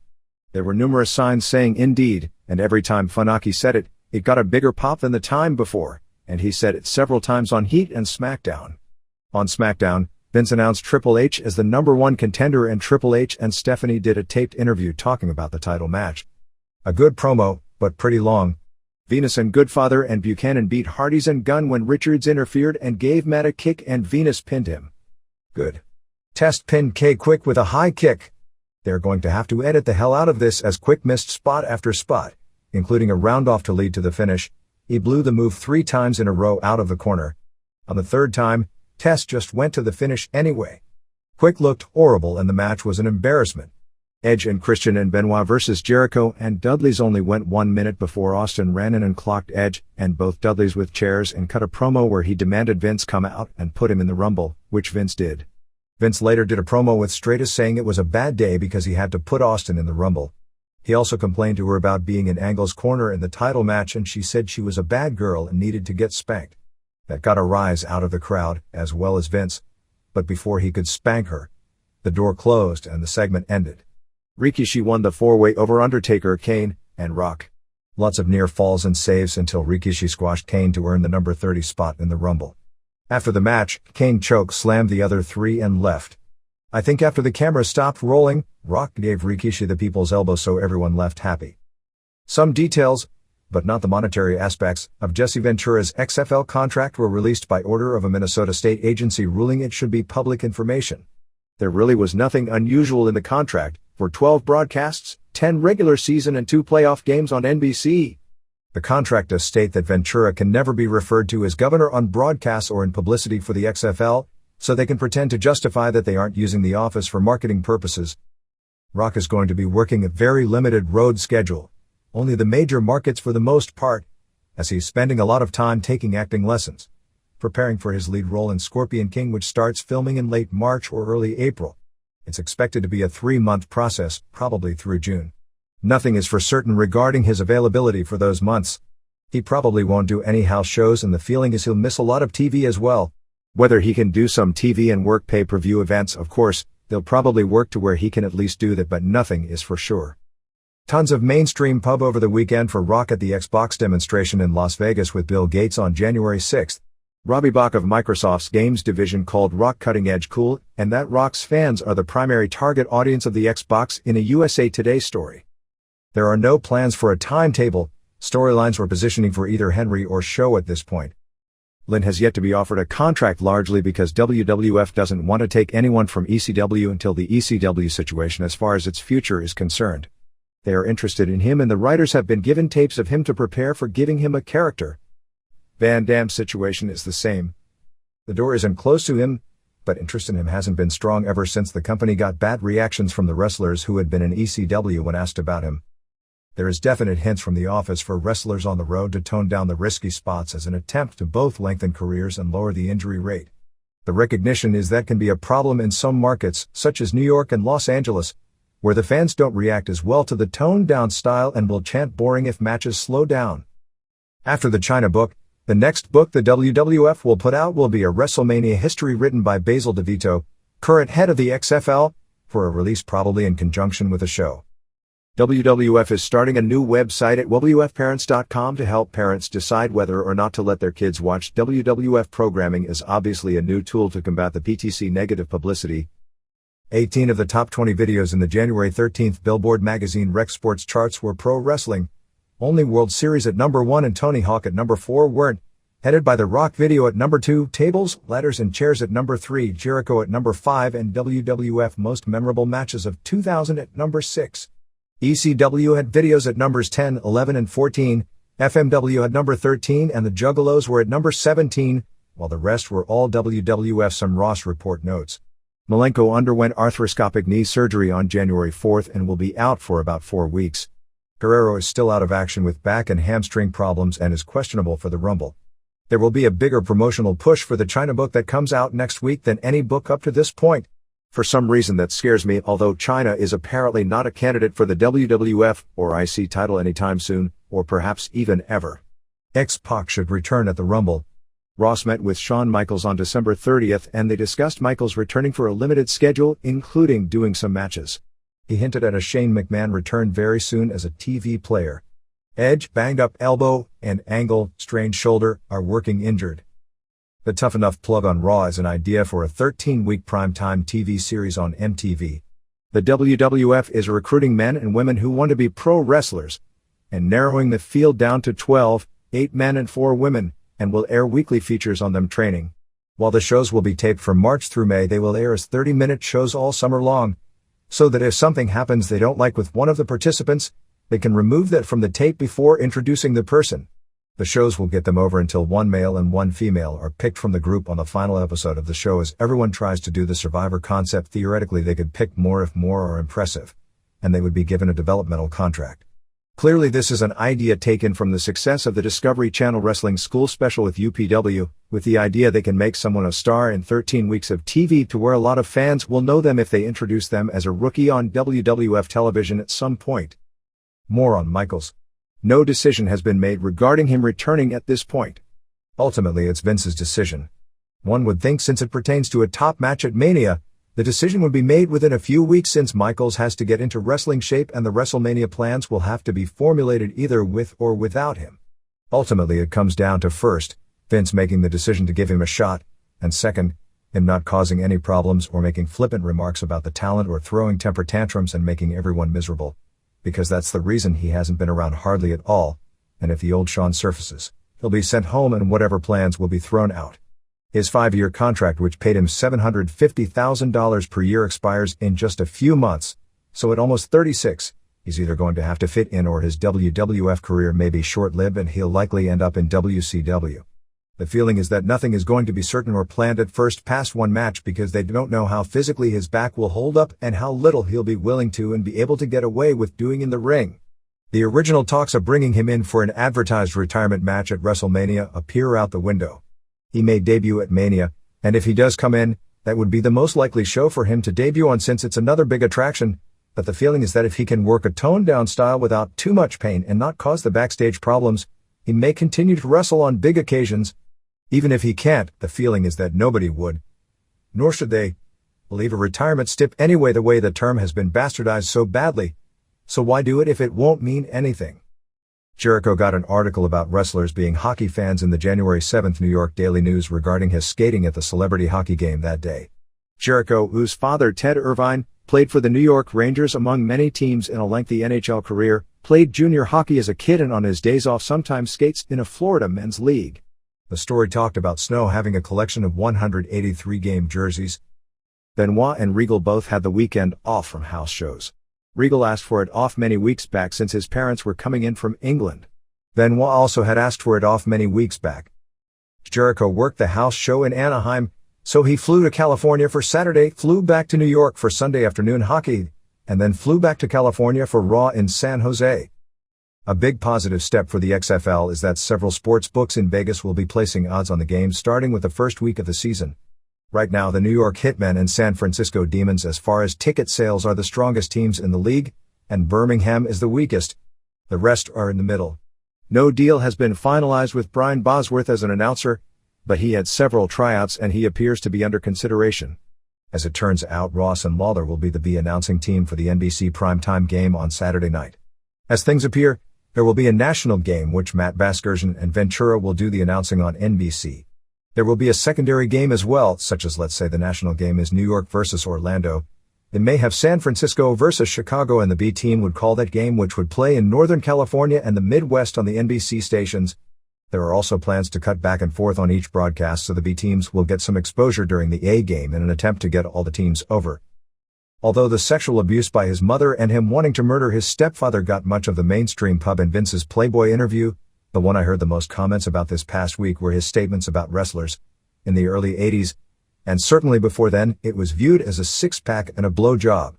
But today's performer is more sophisticated, educated. He's on the internet after his match, or playing video games, or he wants to watch tape to study his performance. He does not go to the bar.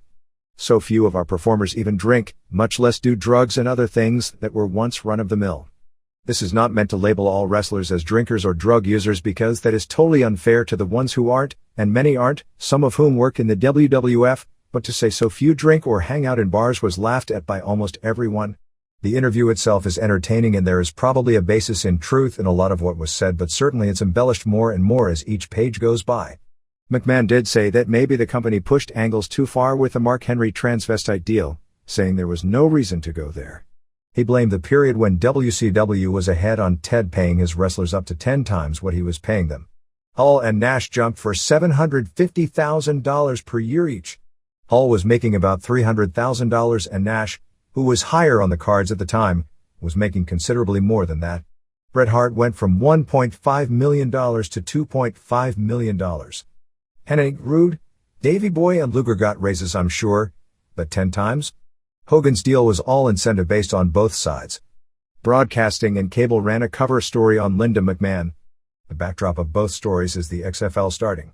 There was some funny stuff in that one when it came to history, but it was pretty accurate when talking about the present. Bret Hart now had a fallout with the company over pay and job security issues. The money losses in 1997 were blamed on, according to Marina Jacobson, a Bear Stearns analyst, that was when Turner came in with a big checkbook and hired a bunch of people away from the WWF, and they had to start all over again. Vince was also being investigated by the government. So, for a while, it was hard for them to keep an eye on the ball. The story claimed that in 1997, Turner offered everyone fat contracts and the top stars like Hogan left. The only guys who left in 1997 were Hennig and Rude, neither of whom even wrestled in WWF, and Hart, so the storyline is that the product sucked in 1997. Funny thing is, if you remember 1997, the product didn't suck, and in fact that year there was a huge increase at the house shows from 1996 and the real bad years were 1992 through 1995, because of the indictment, even though the legal problems were all over in 1994. And Hogan jumping from one company to the other is fiction itself, let alone that it happened in 1997. The claim was that through 1997, WWF didn't have anyone signed up to long-term contracts. They were signing virtually everyone up long-term starting in 1984, and that guys worked on a show-to-show basis, which allowed Turner to offer big money and take everyone. So now Vince is Vern Gagne, except that he made a comeback. The story claimed that while drug tests aren't mandatory, the company does occasionally test for cause, and they fire talent for steroid use. I've never heard of a wrestler fired over steroid use, and doing so would make the Mark Madden firing at WCW seem not the slightest bit of hypocrisy.